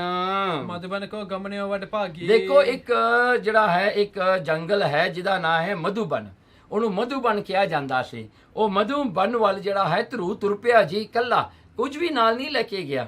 ਤੇ ਕਹਿੰਦੇ ਉਹਨੇ ਰਾਜ ਜਿਹੜਾ ਆਪਣਾ ਪੈਲਸ ਹੈ ਐਂ ਛੱਡਿਆ ਜਿਵੇਂ ਕੋਈ ਘਾਹ ਛੱਡਦਾ ਹੁੰਦਾ ਹੈ ਧਰਤੀ ਤੇ, ਜਿਵੇਂ ਘਾਹ ਦੀ ਕੋਈ ਕਦਰ ਨਹੀਂ, ਕੋਈ ਕੀਮਤ ਨਹੀਂ, ਉਹਨੇ ਸਭ ਕੁਝ ਐਂ ਪਿੱਛੇ ਛੱਡਿਆ ਬਿਨਾਂ ਮੋਹ ਤੋਂ, ਜਿਵੇਂ ਇੱਕ ਘਾਹ ਕੋਈ ਪੁੱਟ ਕੇ ਛੱਡ ਦਿੰਦਾ ਹੈ। ਸੋ ਇਸ ਤਰ੍ਹਾਂ ਕਰਕੇ ਉਹਨੇ ਸਭ ਕੁਝ ਛੱਡ ਕੇ ਆ ਗਿਆ ਜੀ। ਨਾਰਦ ਸੁਨ ਕਰ ਸਭ ਬਿਰਤੰਤਾ। ਸੋ ਜਦੋਂ ਨਾਰਦ ਮੁਨੀ ਨੂੰ ਪਤਾ ਲੱਗਿਆ ਨਾ ਕਿ ਧਰੂ ਨੇ ਜਿਹੜਾ ਹੈ ਵੀ ਇਸ ਤਰ੍ਹਾਂ ਕਰਕੇ ਧਰੂ ਨਾਲ ਬਿਰਤਾਂਤ ਹੋਇਆ, ਤੇ ਧਰੂ ਨੇ ਸਭ ਆਪਣਾ ਰਾਜ ਭਾਗ ਛੱਡ ਕੇ ਉਹ ਤੁਰ ਪਿਆ ਹੈ। ਮਿਲਿਓ ਆਨ ਮਗ ਮਾਹੇ ਤੁਰੰਤਾ। 5 ਸਾਲ ਦਾ ਬੱਚਾ ਹੈ, ਭਗਤੀ ਕਰਨ ਲੱਗਿਆ ਤਾਂ ਰਸਤੇ ਵਿੱਚ ਨਾਰਦ ਮੁਨੀ ਮਿਲ ਪਿਆ। ਧਰੁਵ ਮਨ ਕੀ ਲਖ ਕਰ ਰਖਰਾਈ। ਦੇਖੋ ਧਰੂ ਦੀ ਜਿਹੜੀ ਹੈ ਇੱਛਾ ਨੂੰ, ਮਨ ਦੀ ਇੱਛਾ ਨੂੰ ਜਾਣ ਕਰਕੇ ਨਾਰਦ ਨੇ ਉਸਨੂੰ ਇਹ ਕਿਹਾ ਸਿਰ ਪਰ ਕਰ ਪਰਸਿਓ ਹਿਤ ਲਾਈ। ਪਹਿਲਾਂ ਤਾਂ ਜਿਹੜਾ ਹੈ ਧਰੂ ਦੇ ਜਿਹੜੇ ਹਨ ਮੱਥੇ ਤੇ ਸਿਰ ਤੇ ਨਾਰਦ ਮੁਨੀ ਨੇ ਪਿਆਰ ਦਿੱਤਾ, ਕਿਉਂਕਿ ਬੱਚਾ ਹੈ ਨਾ 5 ਸਾਲਾਂ ਦਾ, ਉਹਨੇ ਜਿਹੜਾ ਹੈ ਬੜੇ ਜਿਹੜਾ ਪਿਆਰ ਦਿੱਤਾ ਤੇ ਮੱਥਾ ਪਰੋਸਿਆ। ਬਾਲ ਆਰ ਬਲ ਮੇਰੇ ਦੁੱਲ ਬਿਸਾਲਾ। ਬਾਲ ਚਿਰ ਤੇ ਬਾਲਕ ਹੈ, ਆਰਬਲ ਤੇਰੀ ਛੋਟੀ ਹੈ, ਇਸ ਕਰਕੇ ਮਿਰਦਲ ਵਿਸ਼ਾਲਾ, ਬਹੁਤ ਮਿਰਦਲ ਹੈ ਤੇਰਾ ਸਰੀਰ, ਹਜੇ ਤਾਂ ਤੂੰ ਕੁਝ ਦੇਖਿਆ ਹੀ ਨਹੀਂ ਦੁਨੀਆ ਦਾ, ਤੂੰ ਤਾਂ ਬਹੁਤ ਕੋਮਲ ਹੈ, ਬਹੁਤ ਜਿਹੜਾ ਹੈ ਹਜੇ ਤੂੰ ਬੱਚਾ ਹੈ। ਸੁਨ ਬਿਮਾਤ ਬਚ ਭਾ ਔਰ ਸਾਲਾ। ਕਹਿਣ ਲੱਗੇ ਮਤਰੀ ਮਾਂ ਦੇ ਬਚਨ ਸੁਣ ਕੇ ਕਹਿੰਦਾ ਤੂੰ ਇਸ ਤਰ੍ਹਾਂ ਜਿਹੜਾ ਹੈ 5 ਸਾਲ ਦੀ ਉਮਰ ਵਿੱਚ ਤੂੰ ਇੰਨਾ ਪੀੜਤ ਹੋ ਗਿਆ, ਤੈਨੂੰ ਇੰਨਾ ਦੁੱਖ ਲੱਗਿਆ ਤੇਰੀ ਮਤਰੀ ਮਾਂ ਦੇ ਬਚਨਾਂ ਦੇ ਨਾਲ। ਬਿਗਸਤ ਬਾਨੀ ਬਦਨ ਬਖਾਨੀ। ਕਹਿਣ ਲੱਗੇ ਬਿਗਸਤ ਬਾਣੀ ਬਦਨ ਬਖਾਨੀ। ਜੋ ਉਸ ਵੇਲੇ ਜਿਹੜਾ ਹੈ ਉਹਨੇ ਜਾਣਿਆ ਕਿ ਇਹ ਜਿਹੜਾ ਬੱਚਾ ਹੈ ਇਹਦੇ ਵਿੱਚ ਭਗਤੀ ਦੀ ਜਿਹੜੀ ਹਨ ਉਹ ਇੱਛਾ ਜਾਗੀ ਹੈ। ਬਾਣੀ ਬਦਨ ਬਖਾਨੀ। ਤੇ ਉਸ ਵੇਲੇ ਨਾਰਦ ਮੁਨੀ ਜਿਹੜਾ ਹੈ ਉਹ ਕਿਰਪਾ ਦੇ ਘਰ ਵਿੱਚ ਆ ਗਿਆ। ਉਹ ਕਹਿੰਦਾ ਇਹ ਬੱਚਾ ਕਹਿੰਦਾ ਮੈਂ ਇਹਨੂੰ ਕੋਈ ਉਪਦੇਸ਼ ਦੇ ਦੇਵਾਂ।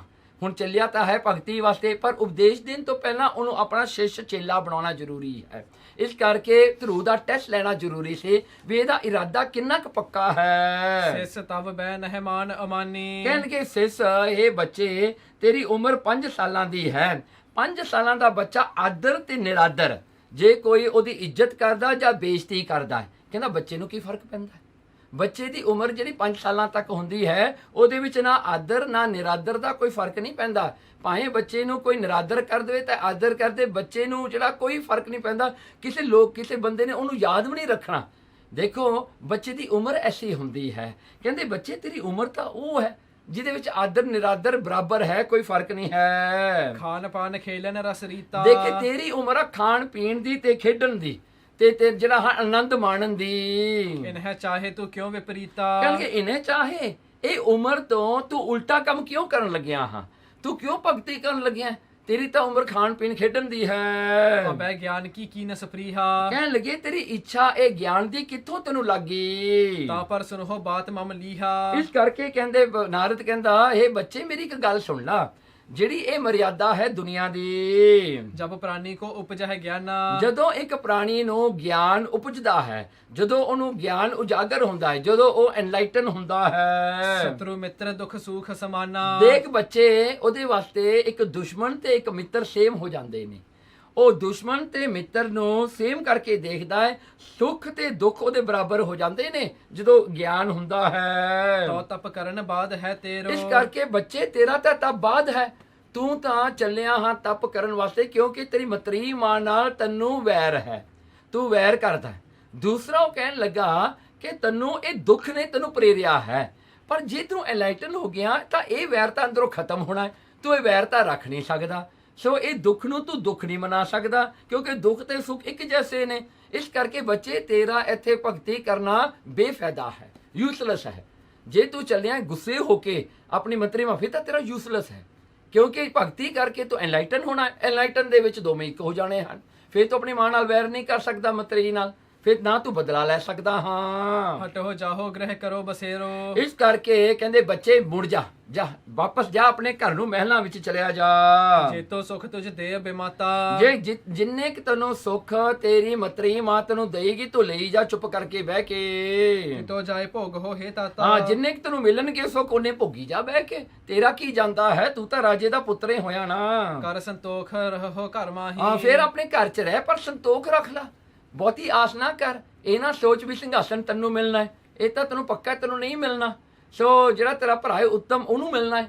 ਸੋ ਇਹ ਤਾਂ ਤੈਨੂੰ ਗੱਲ ਦਾ ਪਤਾ, ਤੂੰ ਸੰਤੋਖ ਰੱਖ ਕੇ ਘਰੇ ਬਹਿ ਜਾ। ਅਹੋ ਵਤਸ ਬਨ ਕੁਛ ਸੁਖ ਨਾਹੀ। ਹਾਂ ਕਹਿਣਗੇ ਅਹੋ ਵਤਸ, ਹੇ ਬਾਲਕ, ਵਤਸ ਹੁੰਦਾ ਬਾਲਕ। ਕਹਿੰਦੇ ਹੇ ਬਾਲਕ, ਜਿਹੜਾ ਤੂੰ ਬਨ ਵਿੱਚ ਚਲਿਆ ਨਾ, ਮਧੂ ਬਨ ਦੇ ਵਿੱਚ, ਉੱਥੇ ਸੁੱਖ ਕੋਈ ਨਹੀਂ ਹੈਗਾ, ਉੱਥੇ ਤਾਂ ਬੜਾ ਦੁੱਖ ਹੈ। ਜੋ ਤਵ ਜਨਨ ਕੀਨ ਉਪਦੇਸਾ। ਜੋ ਤਵ ਜਿਹੜੇ ਤੇਰੀ ਮਾਂ ਨੇ ਤੈਨੂੰ ਉਪਦੇਸ਼ ਦਿੱਤਾ ਹੈ, ਸੁਨੀਤਾ ਨੇ, ਇਹ ਨ ਚਹੋ ਤਿਹ ਵਡੋ ਅੰਦੇਸਾ। ਤੂੰ ਤਾਂ ਵੱਡਾ ਖਤਰਾ ਆਪਣੀ ਗਲ ਵਿੱਚ ਪਾ ਰਿਹਾ ਹੈ।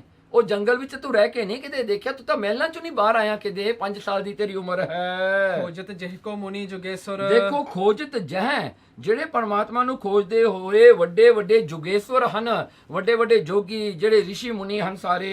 ਦੁਰਾਰਦਿਆ ਸੋ ਲੱਖ ਪਰਮੇਸ਼ਰ। ਕਹਿਣਗੇ ਜਿਸ ਦੀ ਆਰਾਧਨਾ ਕਰਨੀ ਬੜੀ ਔਖੀ ਹੈ, ਬੜੀ ਕਠਨ ਹੈ। ਕਹਿਣਗੇ ਲੱਖ ਪਰਮੇਸ਼ਰ, ਉਹ ਪਰਮੇਸ਼ਰ ਨੂੰ ਪਾਉਣਾ ਕੋਈ ਸੌਖੀ ਗੱਲ ਨਹੀਂ, ਉਹ ਤਾਂ ਬੜੀ ਮੁਸ਼ਕਲ ਵਾਲੀ ਗੱਲ ਹੈ।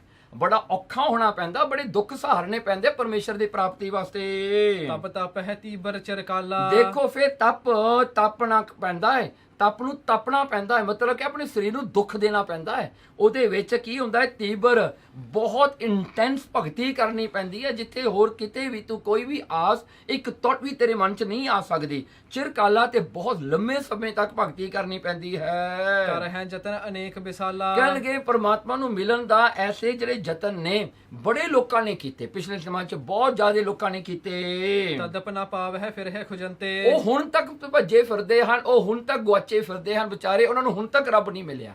ਕਹਿਣ ਲੱਗੇ ਜਿਨ੍ਹਾਂ ਨੇ ਲੰਮੇ ਲੰਮੇ ਸਮੇਂ ਤੱਕ ਭਗਤੀ ਕੀਤੀ, ਜਿਵੇਂ ਭਗਤ ਫਰੀਦ ਜੀ ਨੇ ਕੀਤੀ, 12 ਸਾਲ ਦਾ ਜਿਹੜਾ ਹੈ ਉਹਨਾਂ ਨੇ ਤਪ ਜਿਹੜਾ ਤਪਣਾ ਕੀਤਾ। ਕਿੰਨੇ ਉਹਨਾਂ ਨੇ ਦੁੱਖ ਆਪਣੇ ਸਰੀਰ ਤੇ ਸਹਾਰੇ, 36 ਸਾਲਾਂ ਤੱਕ ਉਹਨਾਂ ਨੇ ਘੋਰ ਤਪੱਸਿਆ ਕੀਤੀ। ਕਹਿੰਦੇ ਫੇਰ ਵੀ ਕਹਿੰਦੇ ਆਪਣਾ ਰੱਬ ਆਪਣਾ ਬੋਡੀਓ, ਕਹਿੰਦੇ ਉਰਦੂ ਤੱਕ ਵੀ ਉਹਨਾਂ ਨੇ ਕਿਹਾ ਵੀ ਰੱਬ ਹਜੇ ਤੱਕ ਨਹੀਂ ਮੈਨੂੰ ਮਿਲਣ ਵਾਸਤੇ ਆਇਆ। ਸੋ ਇਹ ਭਗਤ ਜਿਹੜਾ ਹੈ, ਭਗਤ ਧਰੂਵ ਜੀ ਨੂੰ ਨਾਰਦ ਕਹਿੰਦਾ ਹੈ ਕਿ ਬੜੇ ਲੋਕਾਂ ਨੇ ਕੋਸ਼ਿਸ਼ ਕੀਤੀ, ਪਰ ਇਨ ਬਿਟਵੀਨ ਉਹਨਾਂ ਦੇ ਵਿੱਚ ਕੋਈ ਕਸਰ ਰਹਿ ਜਾਂਦੀ ਹੈ, ਜਿਸ ਕਰਕੇ ਪ੍ਰਾਪਤੀ ਨਹੀਂ ਹੁੰਦੀ। ਉਹ ਵਿਚਾਰੇ ਭੜਕਦੇ ਫਿਰਦੇ ਰਹਿੰਦੇ ਨੇ ਬਾਕੀ ਦੀ ਉਮਰ। ਚਰਨ ਕਵਲ ਪ੍ਰਭ ਸ੍ਰੀ ਭਗਵੰਤੇ। ਕਹਿਣਗੇ ਚਰਨ ਜੋ ਕਵਲ ਵਰਗੇ ਹਨ ਸੁੰਦਰ, ਉਹ ਸ੍ਰੀ ਜੋ ਮਾਇਆ ਦਾ ਪਤੀ ਪਰਮਾਤਮਾ ਹੈ, ਭਗਵੰਤ ਸਾਰੀ ਦੁਨੀਆ ਦਾ ਮਾਲਕ। ਬਹਿ ਲਗ ਚਲਿਆ ਗ੍ਰਹਿ ਮਾਹੀ। ਇਸ ਕਰਕੇ ਅਬ ਬਹਿ ਲੱਗ, ਕਹਿੰਦੇ ਤੂੰ ਰਹਿਣ ਦੇ, ਤੂੰ ਹਜੇ ਛੋਟਾ ਹੈ, ਮੁੜ ਜਾ। ਨਾਰਦ ਕਹਿੰਦਾ ਜਾ ਆਪਣੇ ਮਹਿਲਾਂ ਵਿੱਚ ਰਹਿ ਜਾ ਕੇ। ਹੋਏ ਤਰੁਣ ਤਬ ਕਹਿ ਅਸ ਚਾਹੀ। ਹੋਏ ਤਰੁਣ ਕਹਿਣ ਲੱਗੇ ਜਦੋਂ ਤੂੰ ਜਵਾਨ ਹੋ ਗਿਆ ਤਾਂ ਇਹ ਆਸ ਨੂੰ ਲੈ ਕੇ ਤੂੰ ਭਗਤੀ ਨੂੰ ਜਾਈ, ਥੋੜਾ ਜਿਹਾ ਵੱਡਾ ਹੋ ਜਾ, ਜੋ ਆਪਣੇ ਸਰੀਰ ਨੂੰ ਤੂੰ ਸੰਭਾਲ ਲਿਆ ਉਦੋਂ ਤੂੰ ਜਾਈ। ਸੁਨ ਮੁਨਵਰ ਬਾਨ ਰਸ ਸਾਨੀ। ਇਹ ਜਿਹੜੀ ਹਨ ਮੁਨੀ ਦੀ ਜਿਹੜੀ ਹਨ ਉਹ ਜਿਹੜਾ ਆਪਣਾ ਨਾਰਦ ਮੁਨੀ ਦੇ ਇਹ ਬਚਨ ਸੁਣੇ ਜਦੋਂ ਧਰੂ ਨੇ। ਬਨ ਰਸ ਮਾਨੀ, ਰਸ ਵਾਲੀ ਬਾਣੀ ਜਦੋਂ ਸੁਣੀ ਨਾ, ਭਾਵੇਂ ਇਹ ਜਿਹੜੀ ਨਾਰਦ ਨੇ ਕਿਉਂ ਕਹੀ ਸੀ ਉਹਨੂੰ ਟੈਸਟ ਕਰਨ ਵਾਸਤੇ ਵੀ ਇਹਦਾ ਇਰਾਦਾ ਕਿੰਨਾ ਕੁ ਪੱਕਾ ਹੈ। ਇਸ ਕਰਕੇ ਨਾਰਦ ਨੇ ਸਾਰੇ ਨੈਗੇਟਿਵ ਪੁਆਇੰਟਸ ਲਿਆ ਕੇ ਮੂਰੇ ਰੱਖਤੇ ਵੀ ਇਹ ਬੱਚਾ ਹੁਣ ਡਰੂਗਾ ਕਿ ਨਾ ਡਰੂਗਾ। ਹਾਂਜੀ, ਸਭ ਕੁਝ ਉਹਨੂੰ ਦੱਸ ਦਿੱਤਾ। ਦੇਖੋ ਨਾ 5 ਸਾਲ ਦਾ ਧਰੂ ਹੈ, ਦੇਖੋ ਕਿੱਡੀ ਵੱਡੀ ਸੋਚਣੀ ਹੈ ਇਸ ਦੀ। ਹੁਣ ਜਦੋਂ ਇਹ ਜਵਾਬ ਦੇਊਗਾ ਨਾ ਤੁਸੀਂ ਇਮੇਜਿਨ ਕਰ ਸਕਦੇ ਹੋ ਕਿ ਕਿੱਡਾ ਗਿਆਨੀ ਸੀ ਇਹ। ਤੇ ਅੱਜ ਕੱਲ 5 ਸਾਲ ਦਾ ਬੱਚਾ ਤਾਂ ਹਜੇ ਪੈਂਪਸ ਪਾਈ ਫਿਰਦਾ ਹੁੰਦਾ ਹੈ, ਡਾਈਪਰਸ ਪਾਈ ਫਿਰਦਾ ਹੁੰਦਾ ਹੈ। ਬੋਲਿਓ ਧਰੁਵ ਜੋਰ ਜੁਗ ਪਾਨੀ। ਕਹਿਣ ਲੱਗੇ ਜੋਰਿਓ, ਕਹਿਣ ਲੱਗੇ ਧਰੂ ਜਿਹੜਾ ਹੈ ਉਸਨੇ ਜਿਹੜਾ ਹੈ ਦੋਵੇਂ ਹੱਥ ਜੋੜ ਕਰਕੇ ਨਾਰਦ ਮੁਨੀ ਦੇ ਅੱਗੇ ਜਿਹੜਾ ਹੈ ਇਹ ਬੇਨਤੀ ਕੀਤੀ। ਆਪ ਕਹਿਤ ਸਾਚੀ ਸਭ ਭਾਂਤੀ। ਕਹਿਣ ਲੱਗੇ ਨਾਰਦ ਜੀ, ਮੁਨੀ ਜੀ, ਜੋ ਤੁਸੀਂ ਕਿਹਾ ਹੈ ਨਾ ਬਿਲਕੁਲ ਸੱਚ ਹੈ। ਤਪਨਾ ਮੋ ਮਨ ਵਿਖੈ ਗਡਾਤੀ। ਕਹਿਣ ਲੱਗੇ ਫੇਰ ਵੀ ਨਾ, ਕਹਿੰਦੇ ਮੇਰੇ ਮਨ ਵਿੱਚ ਨਹੀਂ ਆਉਂਦੀ। ਮੈਨੂੰ ਪਤਾ ਤੁਸੀਂ ਸੱਚ ਬੋਲ ਰਹੇ ਹੋ, ਪਰ ਮੇਰੇ ਮਨ ਵਿੱਚ ਇਹ ਗੱਲ ਮੈਂ ਹਜੇ ਵੀ ਐਕਸੈਪਟ ਨਹੀਂ ਕਰ ਸਕਦਾ। ਮੈਂ ਮੰਨ ਨਹੀਂ ਸਕਦਾ ਕਿ ਇਹ ਜਿਹੜਾ ਹਨ ਇਹ ਜਿਹੜੇ ਬਚਨ ਹਨ ਠੀਕ ਹਨ, ਤੁਹਾਡੇ ਦੁੱਖ ਆਏਗਾ, ਪੀੜਾ ਆਉਣਗੀਆਂ, ਪਰ ਕਹਿੰਦਾ ਮੈਂ ਮੰਨਣ ਨੂੰ ਤਿਆਰ ਨਹੀਂ ਹਾਂ। ਮੈਂ ਤਾਂ ਆਪਣਾ ਇਰਾਦਾ ਰੱਖਣਾ ਹੈ। ਮੈਂ ਕੋ ਪੁਰਖ ਬਹੁਰੋ ਅਗਿਆਤੀ। ਦੇਖੋ ਕਹਿੰਦੇ ਮੈਂ ਕੁਪੁਰਖ ਹਾਂ, ਮੈਂ ਉਹ ਪੁਰਖ ਹਾਂ। ਕੁਪੁਰਖ ਹੁੰਦਾ ਹੈ ਨਾ ਜਿਹੜਾ ਪੁਰਖ ਕਿਤੇ ਵੀ ਨਾ ਪਹੁੰਚਿਆ ਹੋਵੇ, ਜਿਹਦੇ ਹੱਦ ਵਿੱਚ ਕੁਝ ਵੀ ਨਾ ਹੋਵੇ, ਕਿਤੇ ਵੀ ਨਹੀਂ ਪਹੁੰਚਿਆ ਨਾ ਹੋਵੇ, ਉਹਦੀ ਕੋਈ ਪੋਜੀਸ਼ਨ ਨਾ ਹੋਵੇ, ਉਹਦੀ ਜਿਹੜੀ ਸਪਿਰਿਚੁਅਲ ਲੈਵਲ ਹੈ ਕਿਤੇ ਨਾ ਪਹੁੰਚੀ ਹੋਵੇ। ਬਹੁਰ ਅਗਿਆਤੀ ਕਹਿੰਦਾ ਬਹੁਰ ਮੈਂ ਅਗਿਆਨਤਾ ਵਾਲਾ ਹਾਂ। ਮੇਰੀ ਉਮਰ 5 ਸਾਲ ਹੈ, ਮੈਂ ਤਾਂ ਹਜੇ ਕੁਝ ਸਿੱਖਿਆ ਹੀ ਨਹੀਂ, ਮੈਂ ਕਿਹਾ ਕੋਈ ਪੜ੍ਹਿਆ ਹੀ ਨਹੀਂ ਹੈਗਾ।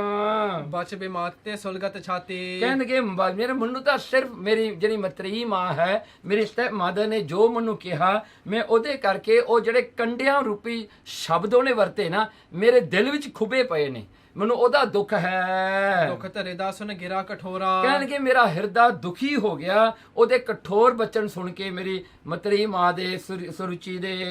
ਹਟਨੇ ਤ੍ਰਿਟਨਾ ਕਰੇ ਮਨ ਮੋਰਾ। ਇਸ ਕਰਕੇ ਹੁਣ ਹਟ ਕੇ ਪਿੱਛੇ ਜਾਣਾ, ਵਾਪਸ ਮਹਿਲਾਂ ਨੂੰ ਜਾਣਾ ਮੇਰਾ ਜੀ ਨਹੀਂ ਕਰਦਾ, ਮੇਰੀ ਇੱਛਾ ਨਹੀਂ, ਮੈਂ ਨਹੀਂ ਵਾਪਸ ਜਾਣਾ ਚਾਹੁੰਦਾ। ਤੁਮ ਪਰ ਹਿਤ ਕੇ ਹੇਤ ਸਦਾਈ। ਤੁਮ ਪਰ ਹਿਤ। ਦੇਖੋ ਧਰੂ ਕਹਿੰਦਾ ਵੀ ਜਿੰਨਾ ਮੈਨੂੰ ਦੁੱਖ ਅੱਗੇ ਆਉਣਾ ਹੈ ਨਾ ਉਹ ਤੋਂ ਵੱਧ ਤਾਂ ਦੁੱਖ ਮੈਨੂੰ ਪਿੱਛੇ ਦਿਸ ਰਿਹਾ ਜਿੱਥੋਂ ਮੈਂ ਆਇਆ ਹਾਂ। ਕਹਿੰਦੇ ਹੋਰ ਦੁੱਖ ਤਾਂ ਮੈਂ ਆਪਣੇ ਸਰੀਰ ਤੇ ਸਹਾਰਾਂਗਾ, ਪਰ ਕਹਿੰਦਾ ਇਹ ਦੁੱਖ ਤਾਂ ਮੇਰੇ ਹਿਰਦੇ ਵਿੱਚ ਲੱਗਿਆ ਹੈ, ਮੇਰੇ ਦਿਲ ਵਿੱਚ ਲੱਗਿਆ ਹੈ।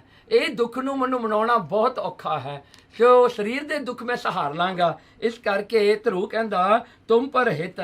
ਕਹਿੰਦੇ ਨਾਰਦ ਜੀ ਮੈਂ ਜਾਣਦਾ ਤੂੰ ਮੇਰੇ ਭਲੇ ਵਾਸਤੇ ਕਹਿ ਰਿਹਾ ਹਾਂ, ਤੇਰੇ ਬਚਨ ਜੋ ਤੁਸੀਂ ਕੀਤੇ ਮੇਰੇ ਭਲੇ ਵਾਸਤੇ ਹਨ, ਤੇ ਹਮੇਸ਼ਾ ਹੀ ਤੁਸੀਂ ਲੋਕਾਂ ਦਾ ਭਲਾ ਹੀ ਚਾਹੁੰਦੇ ਹੋ। ਸਰਬ ਥਾਨ ਵਿਚਰ ਹੋ ਰਿਖ ਜਾਈ। ਇਸ ਕਰਕੇ ਰਿਖੀ ਜੀ ਤੁਸੀਂ ਹਮੇਸ਼ਾ ਸਾਰੇ ਥਾਂ ਤੇ ਵਿਚਰ ਕੇ ਸਾਰਿਆਂ ਨੂੰ ਚੰਗੀ ਐਡਵਾਈਸ ਦੇਣ ਵਾਲੇ ਹੋ। ਜਿਹ ਪਦ ਲੋ ਪਹੁੰਚਿਓ ਨਾ ਪਿਤਾਮਾ। ਕਹਿਣਗੇ ਜਿਹੜੇ ਪਦਈ ਤੇ, ਜਿਹੜੇ ਸਪਿਰਿਚੁਅਲ ਲੈਵਲ ਤੇ, ਜਿਹੜੇ ਐਨਲਾਈਟਮੈਂਟ ਲੈਵਲ ਤੇ ਮੇਰਾ ਦਾਦਾ ਜੀ ਵੀ ਨਹੀਂ ਪਹੁੰਚਿਆ, ਤਾਂ ਪਦ ਕੀ ਇੱਛਾ ਬਿਰਾਮਾ। ਅੱਜ ਮੈਨੂੰ ਉਹ ਸੋਹਣੀ ਇੱਛਾ ਲੱਗੀ, ਮੈਂ ਆਪਣੇ ਦਾਦੇ ਤੋਂ ਵੀ ਵੱਧ ਭਗਤੀ ਕਰਨੀ ਹੈ, ਮੈਂ ਆਪਣੇ ਦਾਦੇ ਤੋਂ ਵੀ ਵੱਧ ਚੜ ਕੇ ਜਿਹੜਾ ਹੈ ਪਰਮੇਸ਼ਰ ਨੂੰ ਪਾਉਣਾ ਹੈ। ਸੋ ਮਾਰਗ ਮੁਝ ਦੇਹੋ ਬਤਾਈ। ਨਾਰਦ ਜੀ ਕਿਰਪਾ ਕਰੋ ਮੈਨੂੰ ਰਸਤਾ ਦੱਸ ਦਿਓ। ਮੈਂ ਬੱਚਾ, ਮੈਨੂੰ ਕੁਝ ਪਤਾ ਨਹੀਂ ਮੈਂ ਕੀ ਕਰਨਾ, ਮੈਨੂੰ ਤਾਂ ਮੰਤਰ ਵੀ ਨਹੀਂ ਹੈਗਾ, ਮੈਂ ਕਿਹੜਾ ਮੰਤਰ ਜਪ ਕੇ ਉੱਥੇ ਭਗਤੀ ਕਰਨੀ ਹੈ, ਮੈਨੂੰ ਕੋਈ ਮੰਤਰ ਵੀ ਹੈ ਨਹੀਂ। ਕਹਿੰਦੇ ਨਾਰਦ ਜੀ ਕਿਰਪਾ ਕਰਕੇ ਮੈਨੂੰ ਗਾਡੀ ਰਾਹ ਪਾਓ, ਮੈਨੂੰ ਉਹ ਰਸਤਾ ਦੱਸੋ ਵੀ ਮੈਂ ਕਿਹੜਾ ਨਾਮ ਜਪਾਂ, ਕਿਵੇਂ ਜਪਾਂ, ਉਹ ਮੈਨੂੰ ਜਿਹੜੇ ਹੈ ਗਿਆਨ ਉਪਦੇਸ਼ ਦੇਣਾ ਕਰੋ। ਰਾਵਰ ਕਿਰਪਾ ਨਿਧਾਨ ਸਦਾਈ। ਤੁਸੀਂ ਆਪ ਕਿਰਪਾ ਦੇ ਖਜ਼ਾਨੇ ਹੋ, ਸਦਾ ਹੀ ਤੁਸੀਂ ਕਿਰਪਾ ਦੇ ਘਰ ਵਿੱਚ ਹੀ ਰਹਿੰਦੇ ਹੋ ਨਾਰਦ ਜੀ। ਤਰਨ ਤੇਜ ਸਮ ਗਿਆਨ ਅਪਾਰਾ। ਕਹਿਣਗੇ ਤਰਨ ਤੁਹਾਡਾ ਜਿਹੜਾ ਗਿਆਨ ਹੈ ਉਹ ਸੂਰਜ ਵਰਗਾ ਤੇਜ ਵਾਲਾ ਹੈ।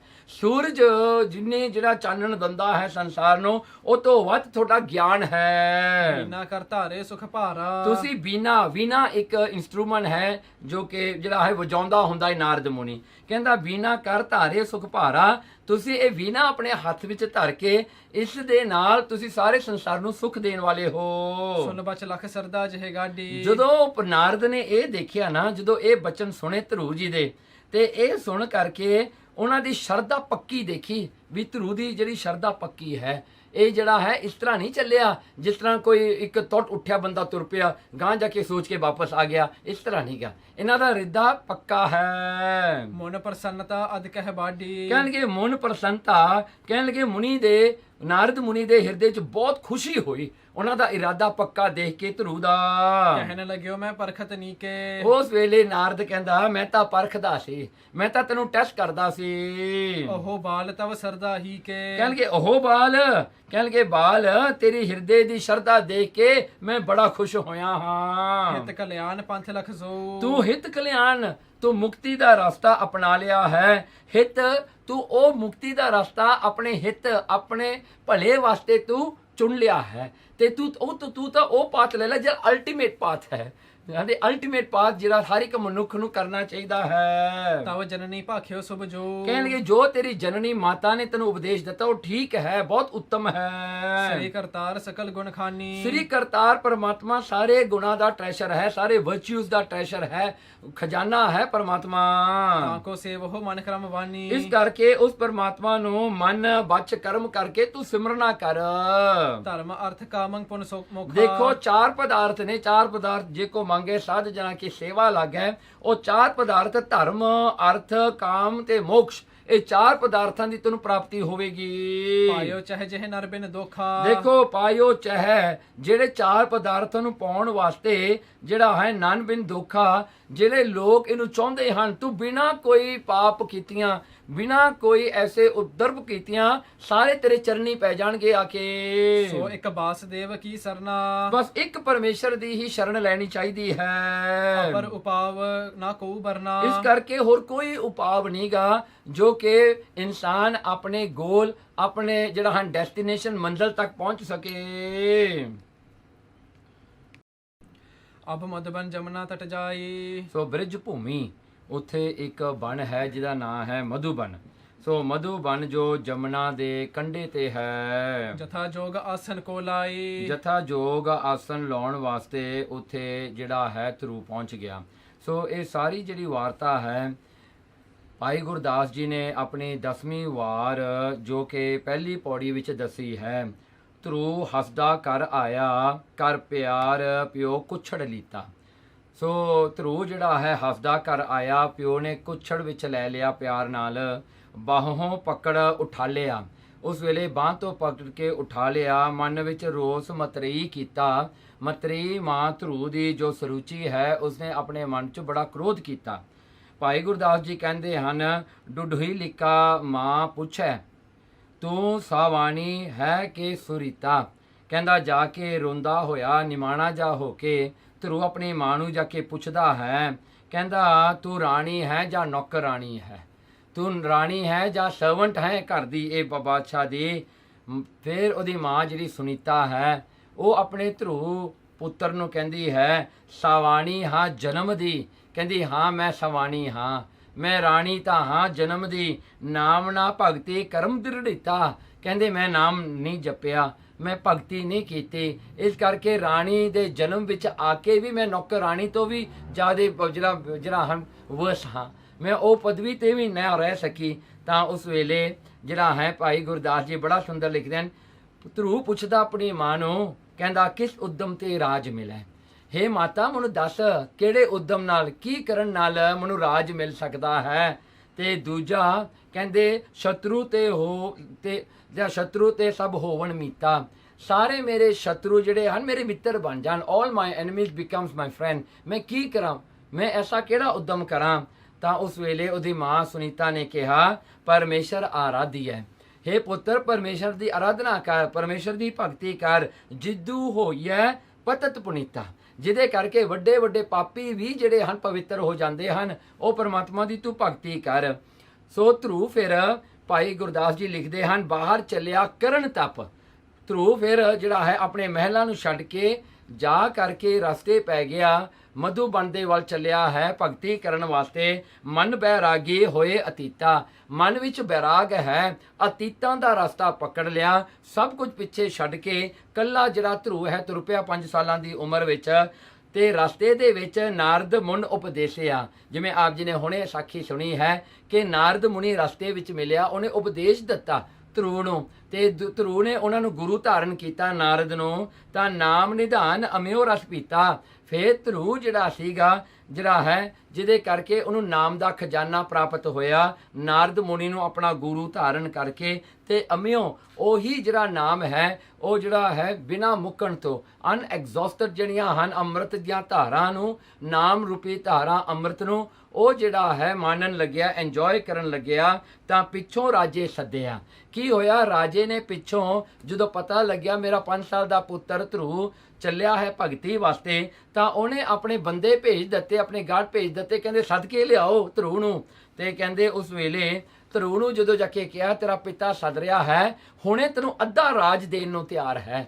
ਸੋ ਧਰੂ ਨੂੰ ਕਿਹਾ ਵੀ ਤੂੰ ਵਾਪਸ ਆ ਜਾ, ਤੈਨੂੰ ਅੱਧਾ ਰਾਜ ਦਿਆਂਗੇ। ਤਾਂ ਕੀ ਹੋਇਆ? ਧਰੂ ਕਹਿੰਦਾ ਨਹੀਂ, ਮੈਂ ਨਹੀਂ ਲੈਣਾ, ਮੇਰਾ ਇਰਾਦਾ ਹੁਣ ਪੱਕਾ ਹੈ। ਉਸ ਵੇਲੇ ਇਹ ਵਾਪਸ ਗਏ, ਰਾਜੇ ਨੂੰ ਦੱਸਿਆ। ਰਾਜੇ ਨੇ ਫਿਰ ਵਾਪਸ ਫਿਰ ਇਹਨਾਂ ਕੋਲ ਭੇਜੇ ਬੰਦੇ, ਕਹਿੰਦਾ ਪੂਰਾ ਰਾਜ ਲੈ ਲਾ ਪੁੱਤਰ, ਵਾਪਸ ਆ ਜਾ। ਤਾਂ ਕਹਿੰਦੇ ਇੱਥੇ ਭਾਈ ਗੁਰਦਾਸ ਜੀ ਲਿਖੇ ਅਬ ਚਲ ਰਾਜ ਕਰੋ ਨਿਤ ਨੀਤਾ। ਧਰੂ ਕਹਿੰਦਾ ਜੇ ਹੁਣ ਮੈਂ ਭਗਤੀ ਦੇ ਰਸਤੇ ਤੇ ਤੁਰਿਆ ਹੀ ਆ, ਮੈਨੂੰ ਰਾਜ ਮਿਲ ਰਿਹਾ ਹੈ। ਕਹਿੰਦੇ ਜੇ ਮੈਂ ਭਗਤੀ ਕਰ ਲਈ ਪਤਾ ਨਹੀਂ ਹੋਰ ਕੀ ਮਿਲੇਗਾ।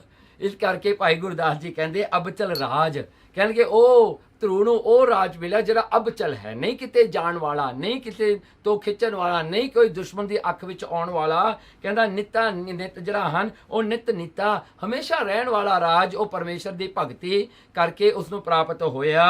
ਹਾਰ ਚਲੇ ਗੁਰਮੁਖ ਜਗ ਜੀਤਾ। ਦੇਖੋ ਜਿਹੜੇ ਮਨਮੁਖੀ ਜੀਵ ਹੁੰਦੇ ਨੇ, ਜਿਹੜੀ ਮਾਇਆ ਵਿੱਚ ਲੱਗਦੇ ਨੇ, ਕਹਿੰਦੇ ਉਹ ਤਾਂ ਹਾਰ ਕੇ ਜਾਂਦੇ ਨੇ ਸੰਸਾਰ ਤੋਂ, ਰੋਂਦੇ ਹੋਏ ਜਾਂਦੇ ਨੇ, ਪਿੱਟਦੇ ਹੋਏ ਜਾਂਦੇ ਨੇ। ਪਰ ਕਹਿੰਦੇ ਗੁਰਮੁਖ ਜਗ ਜੀਤਾ, ਜਿਹੜੇ ਗੁਰਮੁਖ ਹੁੰਦੇ ਨੇ ਉਹ ਜਗਤ ਨੂੰ ਜਿੱਤ ਕੇ ਜਾਂਦੇ ਹਨ।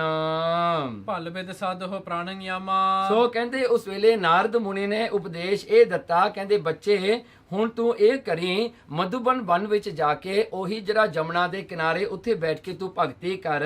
ਤੇ ਦੂਸਰਾ ਕਹਿੰਦੇ ਪ੍ਰਾਣਾਯਾਮ ਤੂੰ ਕਰੀ, ਹੁਣ ਤੂੰ ਪ੍ਰਾਣਾਯਾਮ ਦੀ ਸਾਧਨਾ ਕਰਨੀ ਹੈ, ਉਹ ਵਹਿ ਹਿਰਦਾ ਬਿਮਲ ਅਬਿਰਾਮਾ, ਜਿਹਦੇ ਕਰਕੇ ਤੇਰਾ ਹਿਰਦਾ ਨਿਰਮਲ ਹੋ ਜਾਏਗਾ। ਇਹਦੇ ਵਿੱਚੋਂ ਸਾਰੀ ਮੈਲ ਜਿਹੜੀ ਹੈ, ਜਿੰਨੀ ਵੀ ਮੈਲ ਹੈ ਜਨਮਾਂ ਜਨਮਾਂਤਰਾਂ ਦੀ ਸਾਰੀ ਲੱਥ ਜਾਏਗੀ। ਧਰੋ ਧਿਆਨ ਤਬ ਸ੍ਰੀ ਹਰਪੂਰਨ। ਜਦੋਂ ਮਨ ਨਿਰਮਲ ਹੋ ਗਿਆ ਉਦੋਂ ਧਿਆਨ ਧਾਰੀ ਉਹ ਪਰਮੇਸ਼ਰ ਦੇ ਚਰਨਾਂ ਦਾ। ਸਿਆਮ ਸਰੂਪ ਅਨੂਪਮ ਰੂਰੰ। ਦੇਖੋ ਉਹ ਸਰੂਪ ਵੀ ਦੱਸਦੇ ਹਨ, ਕਿਉਂਕਿ ਦੇਖੋ ਨਿਰਗੁਣ ਦਾ ਗਿਆਨ ਸਰਗੁਣ ਦਾ ਧਿਆਨ ਹੈ। ਸੋ ਹੁਣ ਨਾਰਦ ਮੁਨੀ ਉਹ ਸਰਗੁਣ ਦਾ ਧਿਆਨ ਦੇਣ ਲੱਗੇ ਨੇ ਧਰੂ ਨੂੰ, ਵੀ ਕਿਹਦੇ ਵਿੱਚ ਆਪਣੀ ਕਨਸੈਂਟਰੇਸ਼ਨ ਜੋੜਨੀ ਹੈ ਉਹਦੇ ਬਾਰੇ ਦੱਸਦੇ ਹਨ। ਧਰੋ ਧਿਆਨ ਤਬ ਸ੍ਰੀ ਹਰਪੂਰਨ, ਉਹ ਹਰੀ ਪੂਰਨ ਪ੍ਰਮਾਤਮਾ ਦਾ ਤੂੰ ਸਰੂਪ ਦਾ ਤੂੰ ਧਿਆਨ ਧਾਰਨਾ ਹੈ। ਤੇ ਉਹਦਾ ਸਰੂਪ ਕੀ ਹੈ ਉਹ ਦੱਸਦੇ ਹਨ। ਕਹਿੰਦੇ ਸ਼ਿਆਮ ਸਰੂਪ, ਉਹਦਾ ਜਿਹੜਾ ਕਲਰ ਹੈ ਥੋੜਾ ਜਿਹਾ ਸਾਵਾ ਹੈ, ਕਾਲਾ ਹੈ। ਤਾਂ ਕਹਿੰਦੇ ਜਿਹੜਾ ਅਨੂਪਨ ਰੂਰੰਗ ਬਹੁਤ ਸੁੰਦਰ ਹੈ। ਉਹ ਹੁਣ ਵਿਸ਼ਨੂੰ ਦਾ ਜਿਹੜਾ ਹੈ ਉਹਨੂੰ ਜਿਹੜਾ ਇਲੈਬੋਰੇਟ ਕਰਕੇ ਦੱਸ ਰਹੇ ਨੇ, ਉਹਨੂੰ ਜਿਹੜਾ ਇਲਸਟ੍ਰੇਟ ਕਰਕੇ ਦੱਸ ਰਹੇ ਨੇ ਵੀ ਵਿਸ਼ਨੂੰ ਕੈਸਾ ਹੈ ਲੱਗਣ ਨੂੰ, ਦੇਖਣ ਨੂੰ। ਤੂੰ ਉਹਦਾ ਧਿਆਨ ਧਾਰੀ ਸਰਗੁਣ ਰੂਪ ਵਿੱਚ। ਸਮਮਯੰਕ ਮੁਖ ਮੰਡਲ ਸੋਹਨ, ਉਹਦਾ ਜਿਹੜਾ ਚਿਹਰਾ ਹੈ ਕਹਿੰਦੇ ਚੰਦਰਮਾ ਵਰਗਾ ਹੈ, ਤੇ ਚੰਦਰਮਾ ਜਿਵੇਂ ਦੇਖਣ ਨੂੰ ਸੁਖ ਮਿਲਦਾ ਹੈ, ਇਸ ਤਰ੍ਹਾਂ ਕਰਕੇ ਸੁਖ ਮੰਡਲ ਸੋਹੰ, ਉਹ ਸੋਭਦਾ ਹੈ, ਉਹ ਸੁੰਦਰ ਹੈ। ਚਾਰ ਚਖਣ ਚਿਤਵਨ ਮਨ ਮੋਹਨ, ਕਹਿਣਗੇ ਚਾਰ ਚਖਣ, ਚਾਰ ਉਹਦੇ ਨੇਤਰ ਹਨ। ਕਹਿਣਗੇ ਚਿਤਵਨ, ਤੱਕਣੀ ਉਹਦੀ ਹੈ ਕਪੋਲਾ, ਬਹੁਤ ਹੀ ਸੁੰਦਰ ਉਹਦੀ ਜਿਹੜੀ ਤੱਕਣੀ ਵੀ ਹੈ।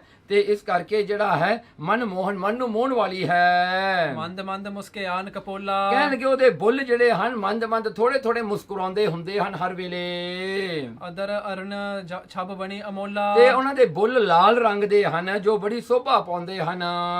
ਚਾਰ ਭੁਜਾਯੁਤ ਭੂਖਣ ਚਾਰੂ, ਚਾਰ ਬਾਹਾਂ ਨੇ ਉਹਨਾਂ ਦੀਆਂ, ਤੇ ਉਹ ਚਾਰ ਜਿਹੜੀਆਂ ਚਾਰ ਭੁਜ ਚਾਰ ਬਾਹਾਂ ਨੇ ਸਮੇਤ ਗਹਿਣਿਆਂ ਦੇ ਸੁੰਦਰ ਸਜਾਈਆਂ ਹੋਈਆਂ ਹਨ।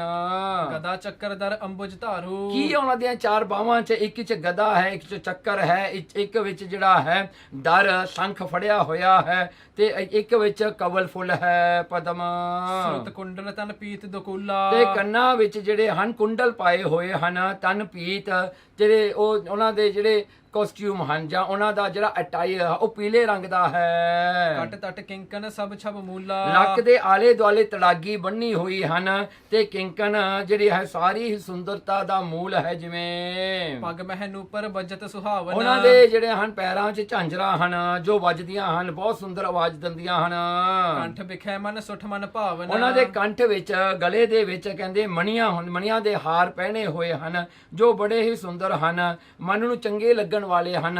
ਤੇ ਇਹ ਜਿਹੜੇ ਭਗਤ ਹੁੰਦੇ ਹਨ ਜੋ ਸਰਗੁਣ ਰੂਪ ਦਾ ਧਿਆਨ ਧਾਰਦੇ ਹਨ, ਇਹਨਾਂ ਨੂੰ ਇਹ ਸਾਰੇ ਕੈਰੈਕਟਰਿਸਟਿਕ ਦਿੱਤੇ ਜਾਂਦੇ ਹਨ ਕਿਉਂਕਿ ਜਦੋਂ ਧਿਆਨ ਧਾਰਨਾ ਨਾ ਉਹ ਸਰੂਪ ਇੰਨਾ ਜਿਹੜਾ ਹੈ ਕੰਪਲੀਟ ਤੇ ਇੰਨਾ ਕੰਪਲਿਕੇਟਡ ਚਾਹੀਦਾ ਹੈ ਨਾ ਕਿ ਧਿਆਨ ਉੱਠੇ ਹੀ ਨਾ।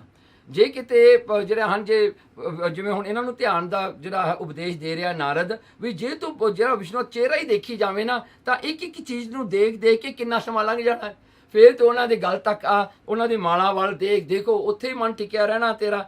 ਸੋ ਇਸ ਤਰ੍ਹਾਂ ਕਰਕੇ ਇੱਕ ਚੀਜ਼ ਨਾਲ ਆਪਣਾ ਧਿਆਨ ਜੋੜ ਕੇ ਰੱਖਣਾ ਇਹ ਕੀ ਆ, ਇੱਕ ਪ੍ਰੈਕਟਿਸ ਹੈ ਮਨ ਦੀ ਕਨਸੈਂਟਰੇਸ਼ਨ ਨੂੰ ਵਧਾਉਣ ਵਾਸਤੇ। ਕਰ ਬਹੁਤ ਯਤਨ ਧਰੋ ਅਸ ਧਿਆਨਾ, ਇਸ ਕਰਕੇ ਬਹੁਤ ਯਤਨ ਕਰਕੇ ਜੇ ਮਨ ਭੱਜੇ ਵਾਪਸ ਲੈ ਕੇ ਆਈ ਤੇ ਇਸ ਰੂਪ ਦੇ ਵਿੱਚ ਆਪਣਾ ਧਿਆਨ ਟਿਕਾ ਲਈ। ਮਨ ਕੋ ਰੁਕ ਹੋਇਆ ਸਾਵਧਾਨਾ, ਕਹਿੰਦੇ ਕਿ ਮਨ ਨੂੰ ਰੋਕ ਕੇ ਸਾਵਧਾਨ ਹੋਈ, ਕਿਤੇ ਭੱਜਣ ਨਾ ਦੇਈ ਆਪਣੇ ਮਨ ਨੂੰ। ਗੋਪ ਮੰਤਰ ਤੁਝ ਦੇਓ ਬਤਾਈ, ਇਸ ਕਰਕੇ ਹੁਣ ਨਾਰਦ ਮੁਨੀ ਕਹਿੰਦਾ ਮੈਂ ਤੈਨੂੰ ਇੱਕ ਗੁਪਤ ਮੰਤਰ ਦੰਦਾ ਤੇਰੇ ਕੰਨ ਦੇ ਵਿੱਚ ਤੂੰ ਸੁਣ ਤੇ ਗੁਰਮੰਤਰ, ਕਿਉਂਕਿ ਗੁਰੂ ਧਾਰਨ ਹੋ ਗਿਆ ਨਾ, ਇਹਨੇ ਨਾਰਦ ਮੁਨੀ ਗੁਰੂ ਧਾਰਨ ਕੀਤਾ। ਹੁਣ ਇਹ ਨਾਰਦ ਮੁਨੀ ਇਹਨੂੰ ਗੁਰਮੰਤਰ, ਇਹ ਗੁਰੂ ਦਾ ਮੰਤਰ ਦੇ ਰਿਹਾ ਹੈ। ਸਪਤ ਦਿਵਸ ਜੋ ਪੜੈ ਬਣਾਈ, ਕਹਿਣਗੇ 7 ਦਿਨਾਂ ਵਾਸਤੇ ਤੂੰ ਬੜੇ ਜ਼ੋਰ ਨਾਲ ਹਰ ਵੇਲੇ ਇਹਨੂੰ ਪੜਦਾ ਰਹਿਣਾ ਹੈ। ਸਭ ਖੇਚਰ ਦਰਸੈ ਤਤਕਾਲਾ, ਕਹਿਣਗੇ ਫੇਰ 7 ਦਿਨਾਂ ਵਿੱਚ ਤੇਰੇ ਕੋਲ ਸਾਰੇ ਦੇਵਤੇ ਆ ਜਾਣਗੇ ਤੇ ਤੂੰ ਸਾਰੇ ਦੇਵਤਿਆਂ ਨੂੰ ਦੇਖ ਸਕੇਂਗਾ।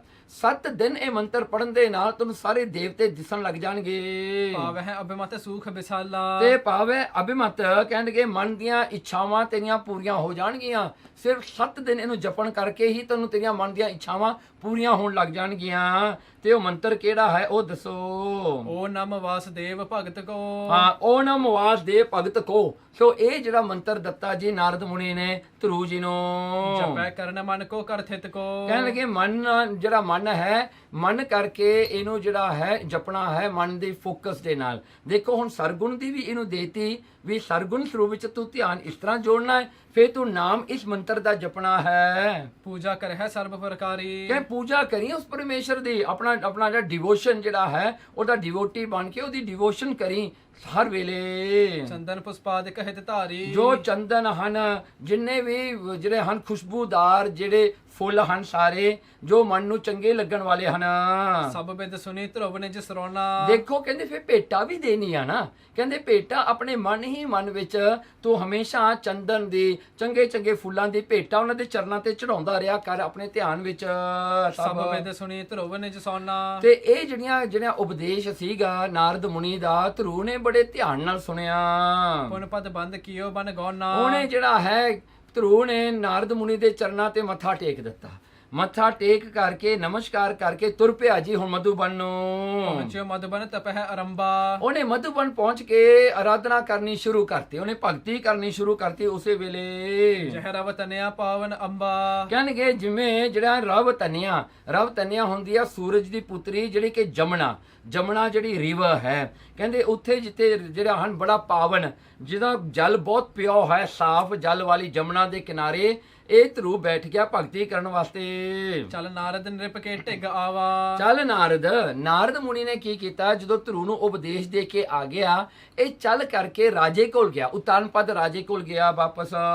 ਸੁਤ ਵਿਯੋਗ ਜਿਹ ਮੁਖ ਮੁਰਝਾਵਾ, ਉਹ ਮੁਰਝਾਇਆ ਹੋਇਆ ਉਹਦਾ ਮੁਖ ਹੈ, ਬੜਾ ਦੁਖੀ ਰਾਜਾ ਬੈਠਾ ਰੋਂਦਾ ਹੋਇਆ। ਭਿਖ ਰਿਖ ਕੋ ਨਿਰਪ ਆਦਰ ਦੀਨਾ, ਜਦੋਂ ਦੇਖਿਆ ਨਾਰਦ ਮੁਨੀ ਆਇਆ ਉਤਾਨਪਦ ਨੇ ਉੱਠ ਕੇ ਸਤਕਾਰ ਕੀਤਾ ਨਾਰਦ ਮੁਨੀ ਦਾ। ਪੂਜ ਜਾਏ ਪਰ ਪਰਨਮ ਕੀਨਾ, ਕਿ ਪੂਜ ਜਾਏ ਚਰਨਾਂ ਨੂੰ ਪੂਜਿਆ ਜਾ ਕੇ ਚਰਨਾਂ ਦੀ ਪੂਜਾ ਕੀਤੀ ਤੇ ਨਮਸਕਾਰ ਕੀਤੀ ਰਾਜੇ ਨੇ। ਬੋਲਿਓ ਨਾਰਦ ਮੁਨੀ ਪਰਬੀਨਾ, ਉਸ ਵੇਲੇ ਜਿਹੜਾ ਸਿਆਣਾ ਨਾਰਦ ਮੁਨੀ ਹੈ ਇਹ ਬੋਲਿਆ, ਹੇ ਭੂਪਤ ਤਵ ਬਦਨ ਮਲੀਨਾ, ਹੇ ਭੂਪਤ ਤੂੰ ਬੜਾ ਉਦਾਸ ਹੋ ਕੇ ਬੈਠਾ ਹੈ, ਤੇਰਾ ਬਦਨ ਵੀ ਮਲੀਨ ਹੋਇਆ ਪਿਆ ਹੈ, ਤੇਰੇ ਅਥਰੂਆਂ ਨਾਲ ਤੇਰੇ ਮੂੰਹ ਤੇ ਸਾਰਾ ਉਹ ਜਿਹੜਾ ਹੈ ਜਲ ਕਰਕੇ ਤੂੰ ਬੜਾ ਮਲੀਨ ਜਿਹਾ ਲੱਗਦਾ ਹੈ, ਤੇਰਾ ਮੂੰਹ ਜਿਹੜਾ ਹੈ ਇੰਨਾ ਸਾਫ਼ ਨਹੀਂ ਹੈਗਾ।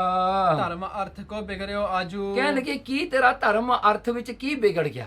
ਕੀ ਵਿਗੜ ਗਿਆ, ਤੂੰ ਕੀ ਗਵਾਲਿਆ ਅੱਜ। ਸੁਣਿਓ ਬਚਨ ਭੰਨੇ ਨਰ ਰਾਜੂ। ਜਦੋਂ ਇਹ ਗੱਲ ਸੁਣੀ ਉਹਨੇ ਨਰ ਰਾਜੂ ਕਿ ਜਿਹੜਾ ਹੈ ਨਾਰਦ ਮੁਨੀ ਦੀਆਂ ਇਹ ਸਵਾਲ ਸੁਣਿਆ, ਹੇ ਮੁਨ ਮੈਂ ਕਾਮੀ ਮਤ ਹੀਨਾ। ਤੇ ਉਸ ਵੇਲੇ ਰਾਜਾ ਉਤਨਬਲ ਬੋਲਿਆ, ਕਹਿੰਦਾ ਹੇ ਮੁਨੀ ਜੀ ਮੈਂ ਕਾਮੀ ਹਾਂ, ਮੈਂ ਲਸਤ ਦਾ ਗਸਿਆ ਹੋਇਆ ਬੰਦਾ ਹਾਂ, ਮਹਾਰਾਜ ਮੇਰੀ ਮੱਤ ਮਾਰੀ ਪਈ ਹੈ, ਲੰਪਟ ਸਦਾ ਰਹੋ ਤੇ ਅਧੀਨਾ। ਮੈਂ ਮੈਂ ਹਮੇਸ਼ਾ ਆਪਣੀ ਜਿਹੜੀ ਦੂਜੀ ਘਰ ਵਾਲੀ ਹੈ ਸਰੂਚੀ, ਉਹਦੇ ਚੱਕਰਾਂ ਵਿੱਚ ਫਸਿਆ ਰਿਹਾ, ਉਹਦੇ ਕਬਜ਼ੇ ਵਿੱਚ ਮੈਂ ਰਿਹਾ, ਜੋ ਕਹਿੰਦੀ ਮੈਂ ਕਰਦਾ ਰਿਹਾ, ਮੈਨੂੰ ਤਾਂ ਉਸਨੇ ਆਪਣੇ ਹੀ ਜਿਹੜਾ ਵਸ ਵਿੱਚ ਕੀਤਾ ਹੋਇਆ ਸੀ। ਬਾਲਕ ਪੰਜ ਬਰਖ ਕੋ ਜੋ। ਦੇਖੋ ਮੇਰਾ ਬੱਚਾ ਹੈ ਧਰੂ 5 ਸਾਲਾਂ ਦੀ ਉਮਰ ਹੈ, ਬਿਨ ਅਪਰਾਧ ਤਜਿਓ ਮੈਂ ਸੋ। ਉਹਦਾ ਵਿਚਾਰੇ ਦਾ ਕੋਈ ਕਸੂਰ ਵੀ ਨਹੀਂ ਹੈ, ਉਹਦੀ ਕੋਈ ਗਲਤੀ ਵੀ ਨਹੀਂ ਹੈ, ਤੇ ਵਿਚਾਰਾ ਜਿਹੜਾ ਹੈ ਮੈਂ ਉਹਨੂੰ ਤਿਆਗ ਦਿੱਤਾ, ਤਜਿਓ ਮੈਂ ਉਹਨੂੰ ਆਪਣੇ ਕੋਲੋਂ ਦੂਰ ਕਰ ਦਿੱਤਾ। ਅਬ ਉੱਠ ਗਇਓ ਕਰਨ ਤਪ ਬਨ ਮੈਂ। ਹੁਣ ਉਹ ਉੱਠ ਕੇ ਤਪ ਕਰਨ ਚਲਿਆ ਗਿਆ, ਭਗਤੀ ਕਰਨ ਵਾਸਤੇ ਚਲਿਆ ਗਿਆ। ਛੁਦਾ ਹੋਏ ਸ਼ਰਮ ਸੀਤ ਉਸਨ ਮੈਂ। ਦੇਖੋ ਕਹਿੰਦੇ ਸ਼ੁਦਾ ਹੋਏ, ਮੇਰਾ ਪੁੱਤਰ ਕੀ ਖਾਏਗਾ, 5 ਸਾਲਾਂ ਦਾ ਹੈ, ਜੇ ਉਹਨੂੰ ਭੁੱਖ ਲੱਗੀ ਉਹ ਕੀ ਖਾਏਗਾ। ਸ਼ਰਮ ਸੀਤ, ਜਦੋਂ ਠੰਡ ਲੱਗੀ ਗਰਮੀ ਲੱਗੀ, ਹਾਂਜੀ ਫਿਰ ਉਹਦਾ ਖਿਆਲ ਕੌਣ ਰੱਖੇਗਾ। ਸੋ ਕਿ ਮਸਹ ਹੈ ਜੇ ਸੰਕਟ ਭਾਰੀ। ਦੇਖੋ ਇੰਨੇ ਵੱਡੇ ਸੰਕਟ ਹੁੰਦੇ ਨੇ ਭਗਤੀ ਕਰਨ ਸਮੇਂ। ਮਧੂਬਨ ਚ ਵਿਚਾਰਾ ਕੱਲਾ ਬੈਠਾ, ਮੱਛਰ ਆਉਣਗੇ, ਕੀੜੀਆਂ ਆਉਣਗੀਆਂ, ਕਿਹੜੇ ਕਿਹੜੇ ਜਾਨਵਰਾਂ ਨੇ ਉਹਦੇ ਕੋਲ ਆਉਣਾ ਹੈ, ਉਹ ਕਿਵੇਂ ਆਪਣੇ ਆਪ ਨੂੰ ਸੰਭਾਲੇਗਾ। ਇੰਨੇ ਦੁੱਖ ਉਹਦੇ ਕੋਲ ਆਉਣਗੇ ਆ ਕੇ। ਖਾਏ ਜਾਏ ਕੋ ਬਿਨ ਰਖਵਾਰੀ। ਦੇਖੋ ਜੇ ਕੋਈ ਸ਼ੇਰ ਆ ਗਿਆ ਮੇਰੇ ਪੁੱਤਰ ਨੂੰ ਖਾ ਗਿਆ, ਕਿਸੇ ਨੂੰ ਪਤਾ ਵੀ ਨਹੀਂ ਲੱਗਣਾ। ਉਹ ਮੇਰੇ ਪੁੱਤਰ ਨੂੰ ਜੇ ਆ ਕੇ ਕੋਈ ਖਾ ਗਿਆ ਤਾਂ ਜਿਹੜਾ ਹੈ ਉਹ ਵਿਚਾਰਾ ਆਪਣੇ ਆਪ ਨੂੰ ਬਚਾਉਣ ਜੋਗਾ ਵੀ ਨਹੀਂ ਹੈਗਾ। ਕਰੁਣਾ ਬੈਨ ਸੁਨੇ ਮਨ ਰਾਈ। ਜਦੋਂ ਇਹ ਤਰਸ ਭਰੇ ਬਚਨ ਸੁਣੇ ਰਾਜਾ ਉਥਾਪਨ ਜਿਹੜਾ ਹਨ ਇਹ ਰਾਜੇ ਦੇ ਨਾਰਦ ਮੁਨੀ ਨੇ ਹੇਤ ਪ੍ਰਬੋਧਨ ਗਿਰਾ ਅਲਾਈ। ਉਹਨੂੰ ਸਮਝਾਉਣ ਵਾਸਤੇ ਨਾਰਦ ਮੁਨੀ ਨੇ ਕਿਹਾ, ਸੁਤ ਕੇ ਹੇਤ ਨਾ ਸੋਚ ਰਜਾਨਾ। ਕਹਿਣ ਲੱਗੇ ਹੇ ਰਾਜਨ ਤੂੰ ਆਪਣੇ ਪੁੱਤਰ ਧਰੂ ਬਾਰੇ ਨਾ ਫਿਕਰ ਕਰ। ਈਸ਼ਰ ਬਸ ਹੈ ਸਰਬ ਸਥਾਨਾ। ਦੇਖੋ ਈਸ਼ਵਰ ਪਰਮਾਤਮਾ ਹਰ ਇੱਕ ਥਾਂ ਤੇ ਕਣ ਕਣ ਦੇ ਵਿੱਚ ਵਸਦਾ ਹੈ, ਹਰ ਕਿਤੇ ਉਹ ਪਰਮਾਤਮਾ ਆਪ ਵਸਦਾ ਹੈ। ਜੇ ਉਹਦੀ ਭਗਤੀ ਕਰੀਏ ਤਾਂ ਡਰ ਕਾਹਦਾ ਹੈ। ਮਨ ਮੈਂ ਸਿਸ ਕਰ ਹੈ ਤਪ ਭਾਰੀ। ਕਹਿਣਗੇ ਬਨ ਮੈਂ, ਕਹਿਣਗੇ ਤੇਰਾ ਬੱਚਾ ਜਿਹੜਾ ਹੈ ਚਲਿਆ ਗਿਆ ਉਹ ਜੰਗਲ ਦੇ ਵਿੱਚ ਤੇ ਬੜਾ ਭਾਰੀ ਤਪ ਕਰਨ ਵਾਸਤੇ ਗਿਆ ਹੈ। ਲੋਕਪਾਲ ਤੇ ਉੱਚ ਅਧਿਕਾਰੀ। ਕਹਿਣਗੇ ਲੋਕਪਾਲ ਤੇ ਉੱਚ ਅਧਿਕਾਰੀ, ਕਹਿਣਗੇ ਉੱਚਾ ਉਹ ਬੜਾ ਜਿਹੜਾ ਹੈ ਉੱਚਾ ਅਧਿਕਾਰੀ ਹੈ, ਉਹ ਪੂਰਾ ਕੁਆਲੀਫਾਈਡ ਹੈ। ਕਹਿੰਦੇ ਲੋਕਪਾਲ ਰਾਜਿਆਂ ਦੇ ਵਿੱਚੋਂ ਇਹ ਸਾਰੇ ਜਿੰਨੇ ਵੀ ਲੋਕ ਦੇ ਰਾਜੇ ਨੇ ਸਾਰਿਆਂ ਨਾਲੋਂ ਇਹ ਉੱਚੀ ਪਦਵੀ ਤੇ ਹੈ, ਕਿਉਂਕਿ ਐਡੀ ਛੋਟੀ ਉਮਰ 'ਚ ਕਿਸੇ ਵੀ ਰਾਜੇ ਨੇ ਭਗਤੀ ਨਹੀਂ ਕੀਤੀ। ਹੋਰਨ ਦਿਵਸ ਆਏ ਤਬ ਪਾਸਾ। ਕੋਈ ਗੱਲ ਨਹੀਂ ਰਾਜਨ ਤੂੰ ਥੋੜਾ ਸਬਰ ਕਰ, ਤੇਰੇ ਕੋਲ ਆ ਜਾਏਗਾ ਭਗਤੀ ਕਰਕੇ ਥੋੜੇ ਦਿਨਾਂ ਬਾਅਦ। ਜਗ ਮੈਂ ਕਰ ਹੈ ਸੁਜਸ ਪ੍ਰਕਾਸ਼ਾ। ਤੇਰਾ ਜਸ ਬਹੁਤ ਕਰੇਗਾ, ਤੇਰੇ ਕੁਲ ਨੂੰ ਰੋਸ਼ਨ ਕਰੇਗਾ। ਉਹ ਧਰੂ ਜਿਹੜਾ ਹੈ ਭਗਤੀ ਕਰਕੇ ਜਿਹੜਾ ਹੈ ਤੇਰੇ ਜਿਹੜੇ ਕੁਲ ਨੂੰ ਜਿਹੜਾ ਹੈ ਸ਼ਿੰਗਾਰ ਦੇਵੇਗਾ। ਇਸ ਪ੍ਰਕਾਰ ਕਹਿ ਮੁਨੀ ਪਿਆਨਾ। ਜਦੋਂ ਇਸ ਗੱਲ ਜਿਹੜੀਆਂ ਹਨ ਇਹ ਜਿਹੜੀਆਂ ਸਾਰੀਆਂ ਗੱਲਾਂ ਨਾਰਦ ਮੁਨੀ ਨੇ ਕਹਿ ਕੇ ਰਾਜਾ ਉਤਾਪਨ ਨੂੰ ਜਿਹੜਾ ਹੈ ਤੇ ਕਹਿ ਕੇ ਤੁਰ ਪਿਆ। ਤਜਿਓ ਰਾਜ ਨੇ ਜੇ ਸੋਚ ਰਜਾਨਾ। ਤਜਿਓ ਰਾਜ, ਇਹ ਰਾਜਾ ਇੰਨਾ ਦੁਖੀ ਹੋਇਆ ਨਾ ਕਿ ਇਹਨੇ ਰਾਜ ਛੱਡਤਾ, ਇਹਨੇ ਆਪ ਵੀ ਰਾਜ ਛੱਡਤਾ ਤੇ ਜਿਹੜਾ ਹੈ ਸੋਚ ਰਜਾਨਾ ਇਹ ਰਾਜਾ ਜਿਹੜਾ ਹੈ ਸਭ ਕੁਝ ਛੱਡ ਕੇ ਬਸ ਸੋਚਾਂ ਵਿੱਚ ਪੈ ਗਿਆ।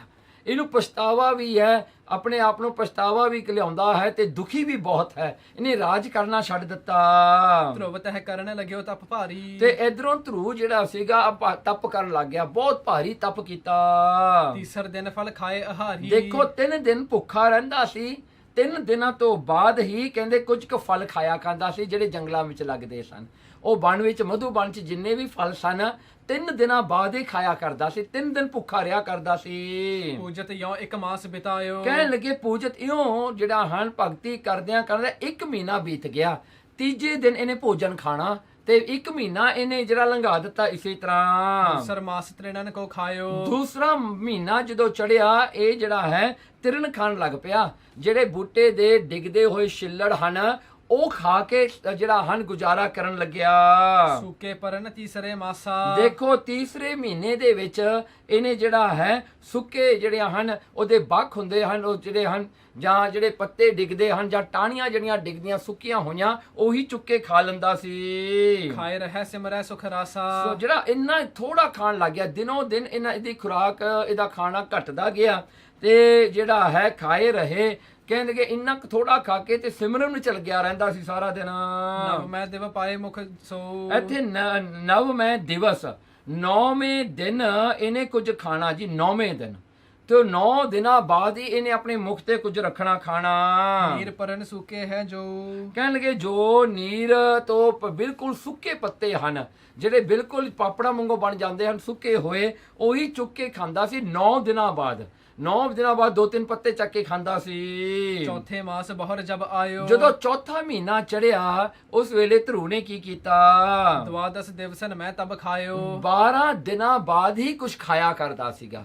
12 ਡੇਜ਼ ਤੋਂ ਬਾਅਦ ਹੀ ਕੁਝ ਖਾਣਾ ਇਸਨੇ। ਮਾਸ ਪੰਚਵੇਂ ਪੌਣ ਆਹਾਰੀ, ਦੇਖੋ 5ਵਾਂ ਮਹੀਨਾ ਜਦੋਂ ਚੜਿਆ ਬਿਲਕੁਲ ਖਾਣਾ ਬੰਦ ਕਰਤਾ ਇਸਨੇ। ਇਹਨੇ ਖਾਣਾ ਹੀ ਬੰਦ ਕਰ ਦਿੱਤਾ ਤੇ ਭੁੱਖਾ ਪਾਣਾ ਪੌਣ ਆਹਾਰੀ ਕਹਿੰਦੇ ਹਾਂ ਵੀ ਹਵਾ ਨੂੰ ਖਾਣ ਵਾਲਾ। ਸੋ ਇਸ ਤਰ੍ਹਾਂ ਕਰਕੇ ਭੁੱਖਾ ਰਹਿ ਕਰਕੇ ਨੇ ਭਗਤੀ ਕੀਤੀ। ਜੀਤ ਸਵਾਸ ਲੀਨੇ ਇੱਕ ਵਾਰੀ, ਜੀਤ ਸਵਾਸ ਲੀਨੇ ਇੱਕ ਵਾਰੀ, ਇਹਨੇ ਆਪਣੇ ਸਵਾਸ ਜਿੱਤ ਲਏ। ਆਪਣੇ ਪ੍ਰਾਣਾਂ ਨੂੰ ਜਿਹੜਾ ਹੈ ਦਸਮ ਦੁਆਰ ਤੇ ਚੜਾਉਣਾ ਇਹਨੇ ਕਰ ਲਿਆ।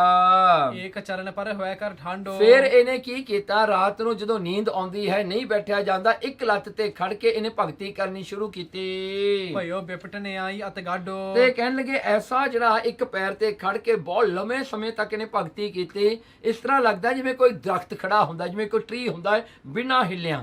ਇੱਕ ਪੈਰ ਤੇ ਖੜ ਕੇ ਭਗਤੀ ਕੀਤੀ। ਸਭ ਦਿਸਤੇ ਮਨ ਰੋਕਣ ਕੀਨੋ, ਸਾਰੇ ਪਾਸਿਆਂ ਤੋਂ ਮਨ ਨੂੰ ਰੋਕ ਕੇ ਇੱਕ ਪਰਮੇਸ਼ਰ ਦੀ ਉਹ ਭਗਤੀ ਕੀਤੀ। ਸ੍ਰੀ ਕਰਤਾਰ ਚਰਨ ਮਹਿ ਦੀਨੋ, ਕਹਿਣਗੇ ਆਪਣਾ ਜਿਹੜਾ ਹੈ ਧਿਆਨ, ਆਪਣਾ ਸਰੀਰ, ਸਭ ਕੁਝ ਪਰਮਾਤਮਾ ਦੇ ਚਰਨਾਂ ਤੇ ਅਰਪ ਦਿੱਤਾ, ਸੌਂਪ ਦਿੱਤਾ। ਜੋ ਮਹਿ ਦਾਦਿਕ ਬਹੁਰ ਪ੍ਰਧਾਨਾ, ਕਹਿਣਗੇ ਦੇਖੋ ਜੋ ਵੀ ਇਹ ਜਿਹੜੀ ਪ੍ਰਕਿਰਤੀ ਹੈ, ਇਹ ਪ੍ਰਕਿਰਤੀ ਤੇ ਇਹਦਾ ਪਸਾਰਾ ਜਿਹੜਾ ਹੈ, ਪਸਾਰੇ ਵਿੱਚ ਜਿਹੜਾ ਹੰਕਾਰ ਹੈ, ਕਹਿੰਦੇ ਇਹ ਸਭ ਕੁਝ ਹੀ ਅੰਦਰੋਂ ਮੁੱਕ ਗਿਆ।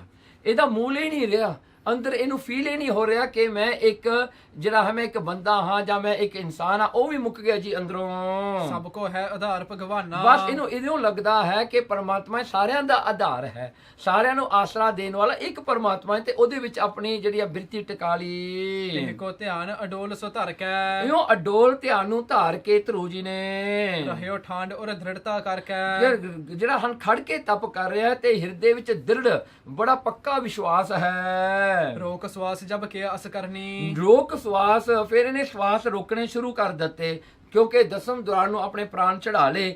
ਤੇ ਕਹਿੰਦੇ ਉਸ ਵੇਲੇ ਆਪਣੇ ਸਵਾਸ ਵੀ ਰੋਕ ਲਏ। ਡਗਮਗ ਡੋਲ ਗਈ ਸਭ ਧਰਨੀ, ਕੀ ਹੋਇਆ? ਸਾਰੀ ਧਰਤੀ ਹਿੱਲਣ ਲੱਗੀ। ਇਹਦੇ ਜਿਹੜੇ ਹਨ ਭਗਤੀ ਦੇ ਪ੍ਰਤਾਪ ਕਰਕੇ ਸਾਰੀ ਧਰਤੀ ਜਿਹੜੀ ਹਿੱਲਣ ਲੱਗੀ ਜੀ। ਸਭ ਕੇ ਸਵਾਸ ਰੁਕੇ ਤੇ ਕਾਲਾ, ਕੀ ਹੋਇਆ? ਇਹਨੇ ਸਵਾਸ ਰੋਕੇ, ਸਾਰੀ ਦੁਨੀਆ ਦਾ ਆਕਸੀਜਨ ਮੁੱਕ ਗਿਆ, ਲੋਕਾਂ ਨੂੰ ਸਵਾਸ ਨਾ ਆਵੇ। ਲੋਕ ਜਿਹੜੇ ਹਨ ਸਾਰੀ ਦੁਨੀਆ ਦੇ ਜਿਹੜੇ ਹਨ ਉਹ ਵੀ ਸਵਾਸ ਲੈਣ ਜੋਗੀ ਨਾ ਰਹੀ। ਜਗ ਮੈਂ ਖਰ ਭਰ ਭਰਿਓ ਬਸਾਲਾ, ਕਹਿਣਗੇ ਜਗਤ ਦੇ ਵਿੱਚ ਘਬਰਾਹਟ ਹੋ ਗਈ ਸਾਰੇ ਪਾਸੇ ਵੀ ਜੇ ਕਿਤੇ ਹੁਣ ਸਵਾਸ ਮੁੱਕ ਗਏ ਤਾਂ ਸਾਰੀ ਦੁਨੀਆ ਹੀ ਖਤਮ ਹੋ ਜਾਣੀ ਹੈ। ਤੇ ਛਿਨ ਅਮਰ ਗਏ ਹਰ ਸਰਨਾ, ਤਾਂ ਉਸ ਵੇਲੇ ਦੇਵਤੇ ਇਕੱਠੇ ਹੋ ਕੇ ਵਿਸ਼ਨੂੰ ਕੋਲ ਗਏ। ਇੱਕ ਮਨ ਹੋਇਆ ਬਹੁ ਬਿਦ ਜਸ ਵਰਨਾ, ਇੱਕ ਮਨ ਹੋਏ, ਇੱਕ ਮਨ ਹੋ ਕੇ ਬਹੁ ਬਿਦ ਜਸ ਵਰਨਾ, ਜਾ ਕੇ ਵਿਸ਼ਨੂੰ ਦਾ ਜਸ ਕੀਤਾ ਸਾਰੇ ਦੇਵਤਿਆਂ ਨੇ ਇਕੱਠੇ ਹੋ ਕੇ। ਹੈ ਈਸ਼ਵਰ ਕਿਉਂ ਰੁਕ ਗਏ ਸਵਾਸਾ, ਕਹਿਣ ਲੱਗੇ ਕਿਉਂਕਿ ਧਰੂ ਜਿਹੜਾ ਹੈ ਵਿਸ਼ਨੂੰ ਦੀ ਭਗਤੀ ਕਰ ਰਿਹਾ ਸੀ ਨਾ, ਕਹਿੰਦੇ ਹੇ ਈਸ਼ਵਰ ਇਹ ਜਿਹੜਾ ਹੈ ਇਹ ਸਵਾਸ ਕਿਉਂ ਰੁਕ ਗਏ ਹਨ? ਦੁਖਿਓ ਜਗਤ ਦੀਜੈ ਸੁਖ ਰਾਸਾ, ਕਹਿਣ ਲੱਗੇ ਹੇ ਜਗਤ ਪਾਲਕ ਇਹ ਸਾਰਾ ਜਗਤ ਅੱਜ ਬਹੁਤ ਦੁਖੀ ਹੈ, ਤੁਸੀਂ ਇਹਨਾਂ ਨੂੰ ਕਿਰਪਾ ਕਰਕੇ ਸੁਖ ਦਿਓ। ਸ੍ਰੀ ਭਗਵੰਤ ਕਹੀ ਤਬ ਬਾਣੀ, ਉਸ ਵੇਲੇ ਸ੍ਰੀ ਭਗਵੰਤ ਵਿਸ਼ਨੂੰ ਜੀ ਨੇ ਇਹ ਕਿਹਾ, ਮਤ ਭੈ ਕਰੋ ਹੋਏ ਦੁਖ ਹਾਨੀ, ਕਹਿਣ ਲੱਗੇ ਮਤ ਭੈ, ਤੁਸੀਂ ਭੈ ਨਾ ਕਰੋ, ਇਹਦਾ ਡਰ ਨਾ ਮਨਾਓ, ਇਹ ਦੁੱਖ ਮੈਂ ਛਤਿਓ ਮੁਕਾ ਦੇਣਾ, ਛਤਿਓ ਖਤਮ ਹੋ ਜਾਏਗਾ। ਬਾਲ ਭਗਤ ਮਮ ਅਤ ਹਠ ਧਾਰੀ, ਕਹਿਣ ਲੱਗੇ ਬਾਲ ਇੱਕ ਬੱਚੇ ਨੇ ਮੇਰੀ ਭਗਤੀ ਬੜੀ ਹੱਠ ਨਾਲ ਕੀਤੀ ਹੈ, ਮੈਨੂੰ ਜਿਹੜਾ ਹੈ ਹਰ ਸਵਾਸ ਕਿਨ ਦੇ ਵਿੱਚ ਮੈਨੂੰ ਜਾਣ ਲਿਆ। ਜਦੋਂ ਉਹਨੇ ਜਾਣ ਲਿਆ ਨਾ, ਕਹਿੰਦਾ ਫਿਰ ਜਿਹਦੇ ਉਹ ਸਵਾਸ ਰੋਕੇਗਾ ਉਹ ਸਾਰੀ ਦੁਨੀਆ ਨੂੰ ਕੰਟਰੋਲ ਕਰਨ ਲੱਗ ਪਿਆ, ਕਿਉਂਕਿ ਮੈਨੂੰ ਉਹਨੇ ਆਪਣੇ ਵਸ ਵਿੱਚ ਕਰ ਲਿਆ। ਤੇ ਜਦੋਂ ਮੈਨੂੰ ਆਪਣੇ ਵਸ 'ਚ ਕੀਤਾ ਤਾਂ ਉਹਨੇ ਸਵਾਸ ਰੋਕ ਕੇ ਦੁਨੀਆ ਦੇ ਵੀ ਸਵਾਸ ਰੁਕ ਗਏ।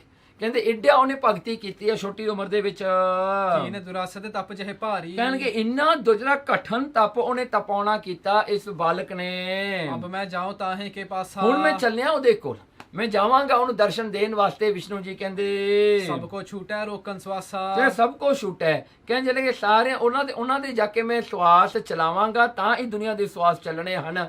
ਦੇਖੋ ਪਰਮਾਤਮਾ ਦੀ ਭਗਤੀ ਕੈਸੀ ਹੈ। ਜਦੋਂ ਪਰਮਾਤਮਾ ਦੀ ਭਗਤੀ ਕੋਈ ਕਰਦਾ ਹੈ ਨਾ, ਪਰਮਾਤਮਾ ਉਹਨੂੰ ਇੰਨੀ ਸ਼ਕਤੀ ਉਹਦੇ ਵਿੱਚ ਆ ਜਾਂਦੀ ਹੈ ਕਿ ਕੁਦਰਤ ਵੀ ਉਹਦੇ ਰਾਹੀਂ ਉਹ ਚੱਲਦੀ ਹੈ। ਜਿਵੇਂ ਉਹ ਚੱਲਦਾ ਹੈ, ਕੁਦਰਤ ਉਵੇਂ ਚੱਲਦੀ ਹੈ। ਦੇਖੋ ਨਾ, ਦੁਨੀਆ ਵਿੱਚ ਜਿੰਨੇ ਭੈੜੇ ਲੋਕ ਨੇ, ਜਿਹੜੇ ਬੰਦੇ ਨੇ ਜਿਹੜੇ ਜ਼ੁਲਮ ਕਰਨ ਵਾਲੇ ਨੇ, ਦੂਜਿਆਂ ਦਾ ਬੁਰਾ ਕਰ, ਉਹ ਫਿਰ ਵੀ ਸਰਵਾਈਵ ਕਰਦੇ ਨੇ, ਕਿਉਂਕਿ ਉਹ ਜਿਹੜੇ ਹਨ, ਕੋਈ ਹੈ ਜਿਹੜਾ ਭਗਤੀ ਕਰਦਾ ਹੈ।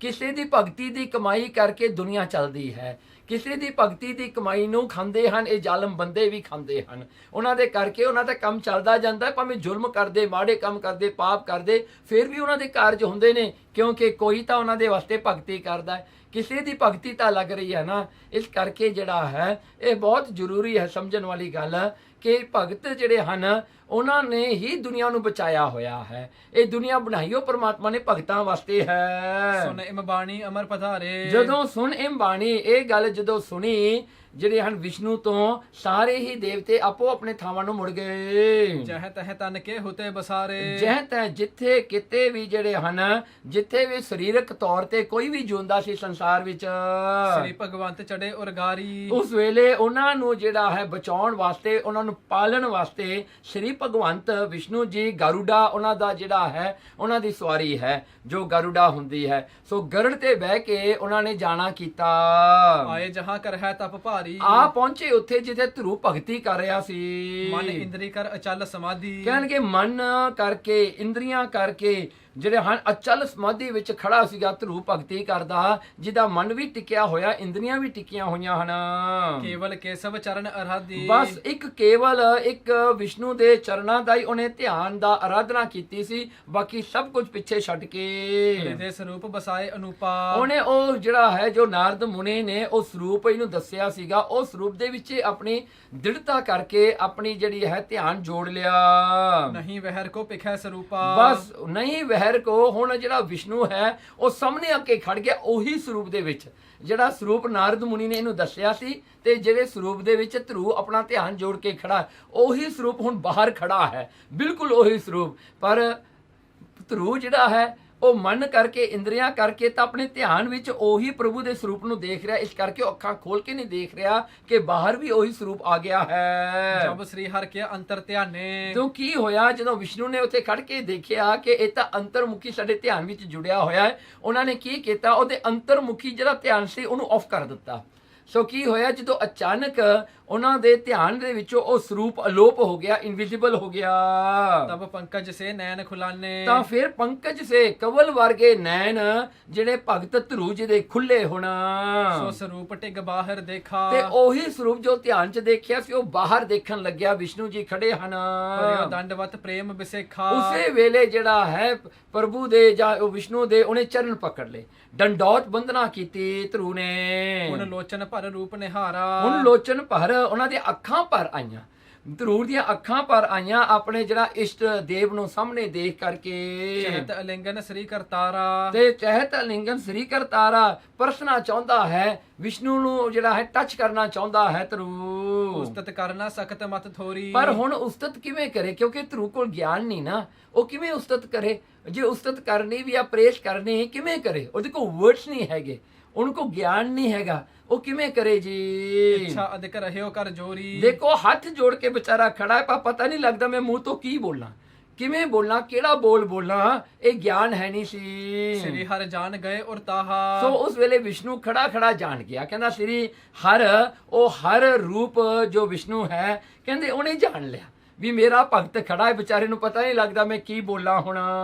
ਇੰਜ ਕਰ ਸੰਖ ਤਬਹਿ ਮੁਖ ਛੁਆਹਾ। ਉਹਨਾਂ ਨੇ ਕੀ ਕੀਤਾ, ਆਪਣਾ ਸ਼ੰਖ ਲੈ ਕੇ, ਜਿਹੜਾ ਉਹਦਾ ਸ਼ੰਖ ਹੁੰਦਾ ਹੈ ਨਾ ਵਿਸ਼ਨੂੰ ਦਾ, ਉਹਨਾਂ ਨੇ ਲੈ ਕੇ ਧਰੂ ਦੇ ਮੂੰਹ ਦੇ ਉੱਤੇ ਉਸ ਨੂੰ ਨੰਗਾ ਦਿੱਤਾ, ਟੱਚ ਕਰ ਦਿੱਤਾ ਉਹ ਸ਼ੰਖ ਨੂੰ। ਤਤ ਛਿਨ ਉਜਲ ਮਤ ਹੋਇ ਆਈ। ਬਸ ਉਹ ਸ਼ੰਖ ਲੱਗਣ ਦੀ ਦੇਰ ਸੀ ਧਰੂ ਦੇ ਬੁੱਲਾਂ ਨੂੰ ਕਿ ਧਰੂ ਨੂੰ ਸਾਰਾ ਗਿਆਨ ਕਰਾਤਾ, ਸਾਰਾ ਵੇਦਾਂ ਦਾ ਗਿਆਨ ਉਹਦੇ ਵਿੱਚ ਦੇ ਦਿੱਤਾ। ਈਸ਼ਵਰ ਜੀਵ ਗਿਆਨ ਸਭ ਪਾਈ। ਦੇਖੋ ਉਹਨੇ ਕੀ ਕੀਤਾ, ਜਿਹੜਾ ਹੈ ਜੀਵ, ਈਸ਼ਵਰ ਜੀਵ, ਈਸ਼ਵਰਤਾ ਤੇ ਜੀਵ ਦਾ ਜੋ ਗਿਆਨ ਹੈ, ਈਸ਼ਵਰ ਪਰਮਾਤਮਾ ਤੇ ਜੀਵ ਦਾ ਸਾਰਾ ਹੀ ਗਿਆਨ ਉਸਨੂੰ ਕਰਾ ਦਿੱਤਾ ਉਸ ਵੇਲੇ, ਬਸ ਇੱਕ ਇਨਸਟੈਂਟ ਦੇ ਵਿੱਚ। ਵਰਣਨ ਕਰਨ ਲਗਾ ਗੁਣ ਰੂਰੇ। ਬਸ ਉਸ ਵੇਲੇ ਧਰੂ ਜਿਹੜਾ ਹੈ ਵਰਣਨ ਕਰਨ ਲੱਗਿਆ, ਆਪਣੇ ਜਿਹੜਾ ਮੂੰਹ ਦੇ ਵਿੱਚੋਂ ਉਸ ਦੀ ਉਸਤਤ ਨੂੰ ਗਾਉਣ ਲੱਗਿਆ।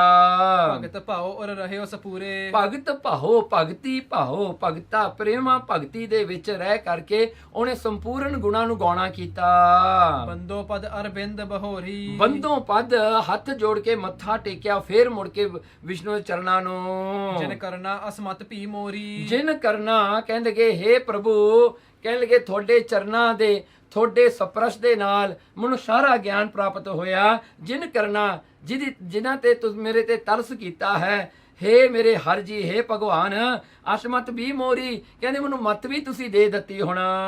ਰਮਾ ਨਿਵਾਸ ਈਸ ਭਗਵੰਤਾ। ਹੇ ਲక్ష్ਮੀ ਦੇ ਪਤੀ, ਹੇ ਈਸ਼, ਸਾਰੇ ਸੰਸਾਰ ਦੇ ਮਾਸਟਰ ਮਾਲਕ, ਹੇ ਭਗਵੰਤ, ਅੰਤਰਜਾਮੀ ਸਰਬ ਅਨੰਤਾ। ਤੁਸੀਂ ਅੰਤਰਜਾਮੀ ਹੋ, ਜਿਹੜਾ ਹਨ ਸਰਬ ਅਨੰਤਾ, ਸਰਬ ਦੇ ਜਿਹੜੇ ਹਨ ਤੁਸੀਂ ਅੰਤ ਤੋਂ ਪਰੇ ਹੋ, ਤੁਸੀਂ ਸਾਰਿਆਂ ਦੇ ਜਿਹੜੇ ਪਾਲਣ ਵਾਲੇ ਹੋ।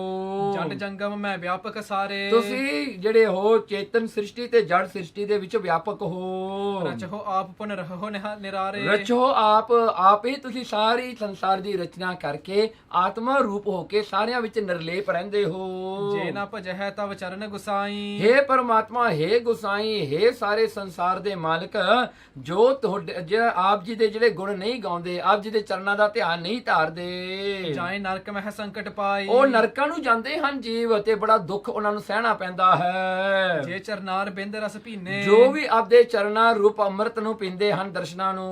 ਆਪਣੋ ਮਨ ਮਲਿੰਦ ਸਮ ਕੀਨੇ। ਕਹਿਣ ਲੱਗੇ ਆਪਣੋ ਮਨ ਮਲਿੰਦ ਸਮ ਕੀਨੇ, ਕਹਿਣ ਲੱਗੇ ਆਪਣੇ ਵਰਗਾ ਹੀ ਤੁਸੀਂ ਉਹਨਾਂ ਨੂੰ ਬਣਾ ਲੈਂਦੇ ਹੋ, ਤੁਸੀਂ ਆਪਣੀ ਵਰਗੀ ਸ਼ਕਤੀ ਉਹਨਾਂ ਵਿੱਚ ਪਾ ਦਿੰਦੇ ਹੋ।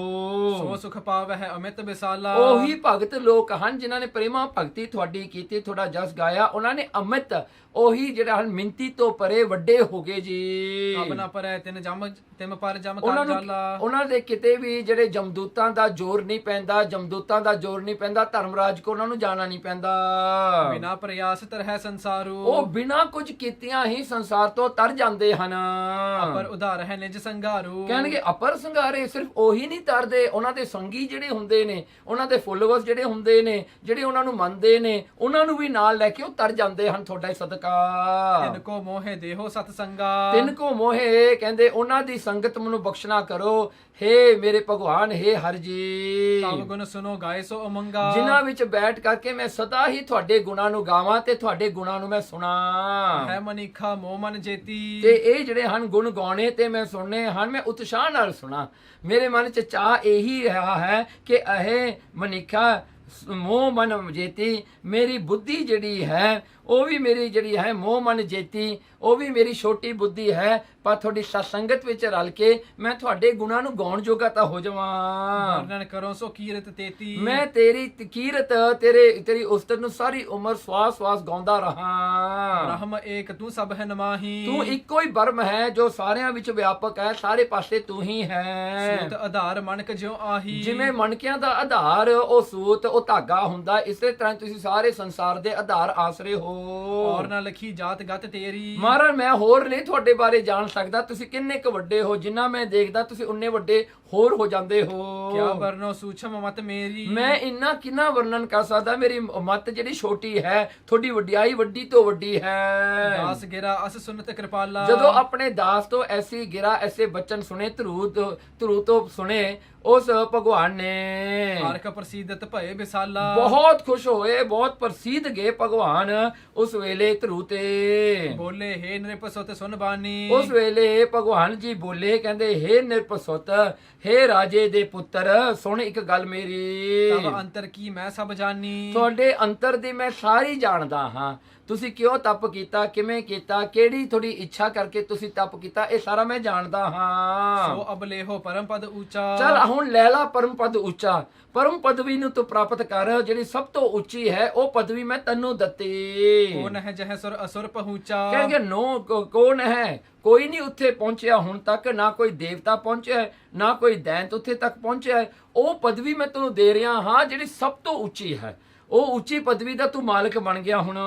ਮਾਰ ਤੰਡ ਗ੍ਰਹਿ ਸੋਮ ਨਛਤਰਾ। ਕਹਿਣ ਲੱਗੇ ਜਿੱਥੇ ਮਾਰ ਧੰਡ ਹੈ, ਜਿੱਥੇ ਸੂਰਜ ਹੈ, ਜਿੱਥੇ ਜਿਹੜੇ ਹਨ 9 ਗ੍ਰਹਿ ਹੈ, 9 ਗ੍ਰਹਿ ਹੁੰਦੇ ਹਨ, ਕਿ ਜਿੱਥੇ ਚੰਦਰਮਾ ਹੈ, ਨਛੱਤਰ ਹੈ, ਸਾਰੇ ਸਭ ਹੈ ਪ੍ਰਦਛਨ ਕਰਹਿ ਪਵਿੱਤਰਾ। ਤੇਰੀ ਪਰਿਕਰਮਾ ਕਰਿਆ ਕਰਨਗੇ, ਸੂਰਜ, 9 ਗ੍ਰਹਿ, ਚੰਦਰਮਾ, ਨਛੱਤਰ ਸਾਰੇ ਤੇਰੇ ਆਲੇ ਦੁਆਲੇ ਤੇਰੀਆਂ ਪਰਿਕਰਮਾ ਕਰਿਆ ਕਰਨਗੇ। ਤਵ ਪਿਤ ਤਪ ਹਿਤ ਜਬ ਬਨ ਜਾਈ। ਕਹਿਣਗੇ ਤਬ ਪਿਤ, ਜਦੋਂ ਤੇਰਾ ਪਿਤਾ ਤਪ ਕਰਨ ਵਾਸਤੇ ਉਹ ਵਨ ਵਿੱਚ ਜੰਗਲ ਵਿੱਚ ਜਾਏਗਾ ਆਪਣੀ ਬੁੱਢੀ ਉਮਰ ਵਿੱਚ, ਰਾਜ ਸਮਰਪਹਿ ਤੁਝਹਿ ਬਨਾਈ। ਤੁਹਾਨੂੰ ਰਾਜ ਦੇ ਕੇ ਜਾਏਗਾ। ਪ੍ਰਹਿਲਾਦ ਤੈਨੂੰ ਰਾਜ ਮਿਲੇਗਾ, ਉਸ ਵੇਲੇ ਤੈਨੂੰ ਰਾਜ ਗੱਦੀ ਤੇ ਬਿਠਾ ਕੇ ਤੇਰਾ ਪਿਤਾ ਚਲਾ ਜਾਏਗਾ ਭਗਤੀ ਕਰਨ ਵਾਸਤੇ।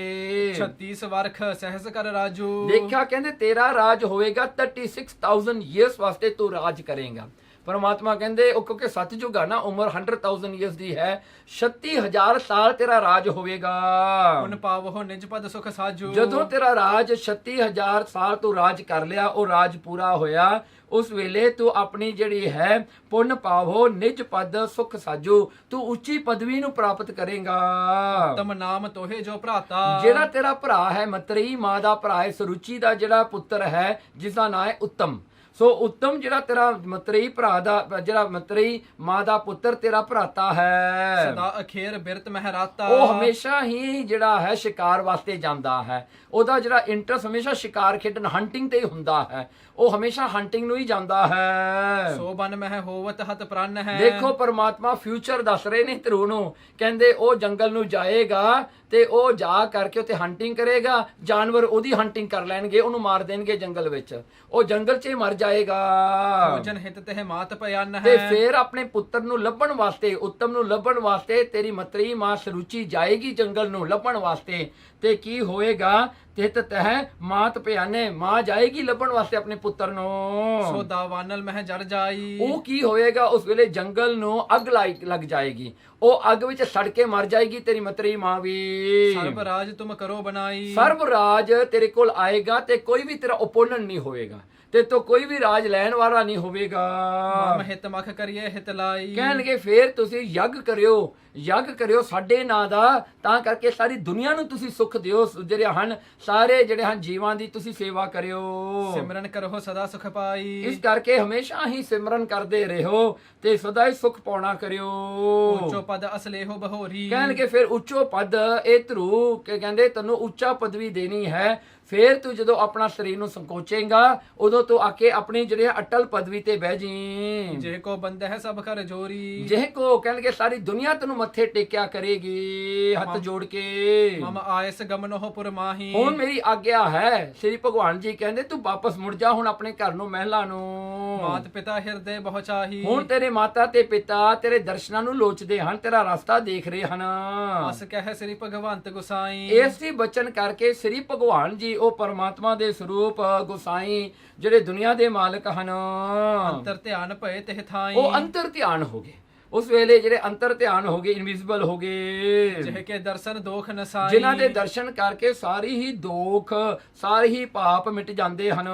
ਸੇਵ ਹੋ ਚਰਨ ਕਵਲ ਹਿਤ ਲਾਈ। ਸੇਵ ਹੋ ਚਰਨ, ਜਿਨ੍ਹਾਂ ਦੇ ਚਰਨ ਸੇਵਨ ਕਰਕੇ ਜਿਹੜਾ ਹੈ, ਜਿਨ੍ਹਾਂ ਦੇ ਚਰਨਾਂ ਨਾਲ ਪਿਆਰ ਕਰਨ ਦੇ ਨਾਲ ਜਿਹੜੇ ਉਹਨਾਂ ਦੇ ਚਰਨ ਕਵਲ ਵਰਗੇ ਹਨ, ਸਾਰੇ ਦੋਖ ਸਾਰੇ ਪਾਪ ਨਸ ਜਾਂਦੇ ਹਨ। ਜੇ ਕੇ ਦਰਸ਼ਨ ਦੋਖ ਨਸਾਈ, ਜਿਨ੍ਹਾਂ ਦੇ ਦਰਸ਼ਨ ਤੇ ਉਹਨਾਂ ਦੇ ਚਰਨਾਂ ਦੀ ਸੇਵਾ ਕਰਕੇ ਸਾਰੇ ਪਾਪ ਦੂਰ ਹੋ ਜਾਂਦੇ ਹਨ। ਸੋ ਇਹ ਪਹਿਲੇ ਭਾਗ ਦੀ ਕਥਾ ਹੁਣ ਸਮਾਪਤ ਹੋਈ।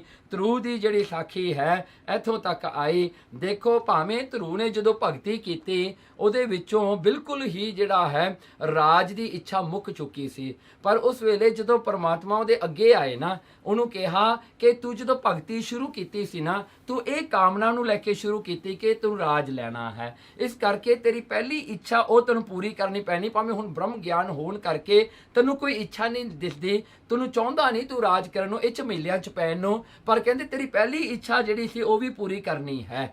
ਸੋ ਇਸ ਕਰਕੇ ਜਿਹੜਾ ਹੈ ਉਹ ਪਰਮਾਤਮਾ ਐਸਾ ਬਖਸ਼ੰਦ ਹੈ, ਜਦੋਂ ਕੋਈ ਇਨਸਾਨ ਕੋਈ ਥਾਟ ਵੀ ਉਠਾਉਂਦਾ ਹੈ, ਕੋਈ ਮਨ ਦੀ ਇੱਛਾ ਕਰਦਾ ਹੈ, ਭਾਵੇਂ ਆਪਾਂ ਉਹਨੂੰ ਭੁੱਲ ਜਾਂਦੇ ਹਾਂ ਜਾਂ ਸਮਾਂ ਆ ਕੇ ਆਪਾਂ ਕਹਿੰਦੇ ਆ ਵੀ ਨਹੀਂ ਲੋੜ ਹੈਗੀ ਉਸਦੇ, ਪਰ ਉਹ ਵੀ ਫਿਰ ਪਰਮਾਤਮਾ ਪੂਰੀ ਕਰਦਾ ਹੈ, ਕਿਉਂਕਿ ਪਰਮਾਤਮਾ ਜਿਹੜਾ ਹਨ ਉਹ ਦਿਆਲੂ ਹੈ, ਉਹ ਨਹੀਂ ਕਿਸੇ ਦਾ ਕੁਝ ਵੀ ਜਿਹੜਾ ਭੁਲਾਉਂਦਾ। ਸੋ ਐਸਾ ਜਿਹੜਾ ਪਰਮਾਤਮਾ ਹੈ ਉਸ ਦੀ ਭਗਤੀ ਆਪਾਂ ਵੀ ਕਰੀਏ, ਉਸ ਦਾ ਨਾਮ ਆਪਾਂ ਵੀ ਜਪੀਏ। ਗੁਰੂ ਨਾਨਕ ਸਾਹਿਬ ਸੱਚੇ ਪਾਤਸ਼ਾਹ ਜੀ ਆਪਣੇ ਗੁਰੂ ਹਨ, ਉਹਨਾਂ ਨੂੰ ਧਿਆ ਕੇ ਉਹਨਾਂ ਦੇ ਚਰਨਾਂ ਨਾਲ ਪਿਆਰ ਕਰਕੇ ਇਸ ਮੁਕਤੀ ਦੀ ਪਦਵੀ ਨੂੰ, ਸਾਰੇ ਸੁੱਖਾਂ ਨੂੰ ਆਪਾਂ ਵੀ ਆਪਣੀ ਝੋਲੀ ਚ ਪਵਾ ਲਈਏ। ਅਸ ਕਹਿ ਸ੍ਰੀ ਭਗਵੰਤ ਗੁਸਾਈ ਅੰਤਰ ਧਿਆਨ ਪਏ ਤਿਹ ਥਾਈ, ਜੇ ਕੋ ਦਰਸ਼ਨ ਦੋਖ ਨਸਾਈ, ਸੇਵੋ ਚਰਨ ਕਵਲ ਹਿਤ ਲਾਈ।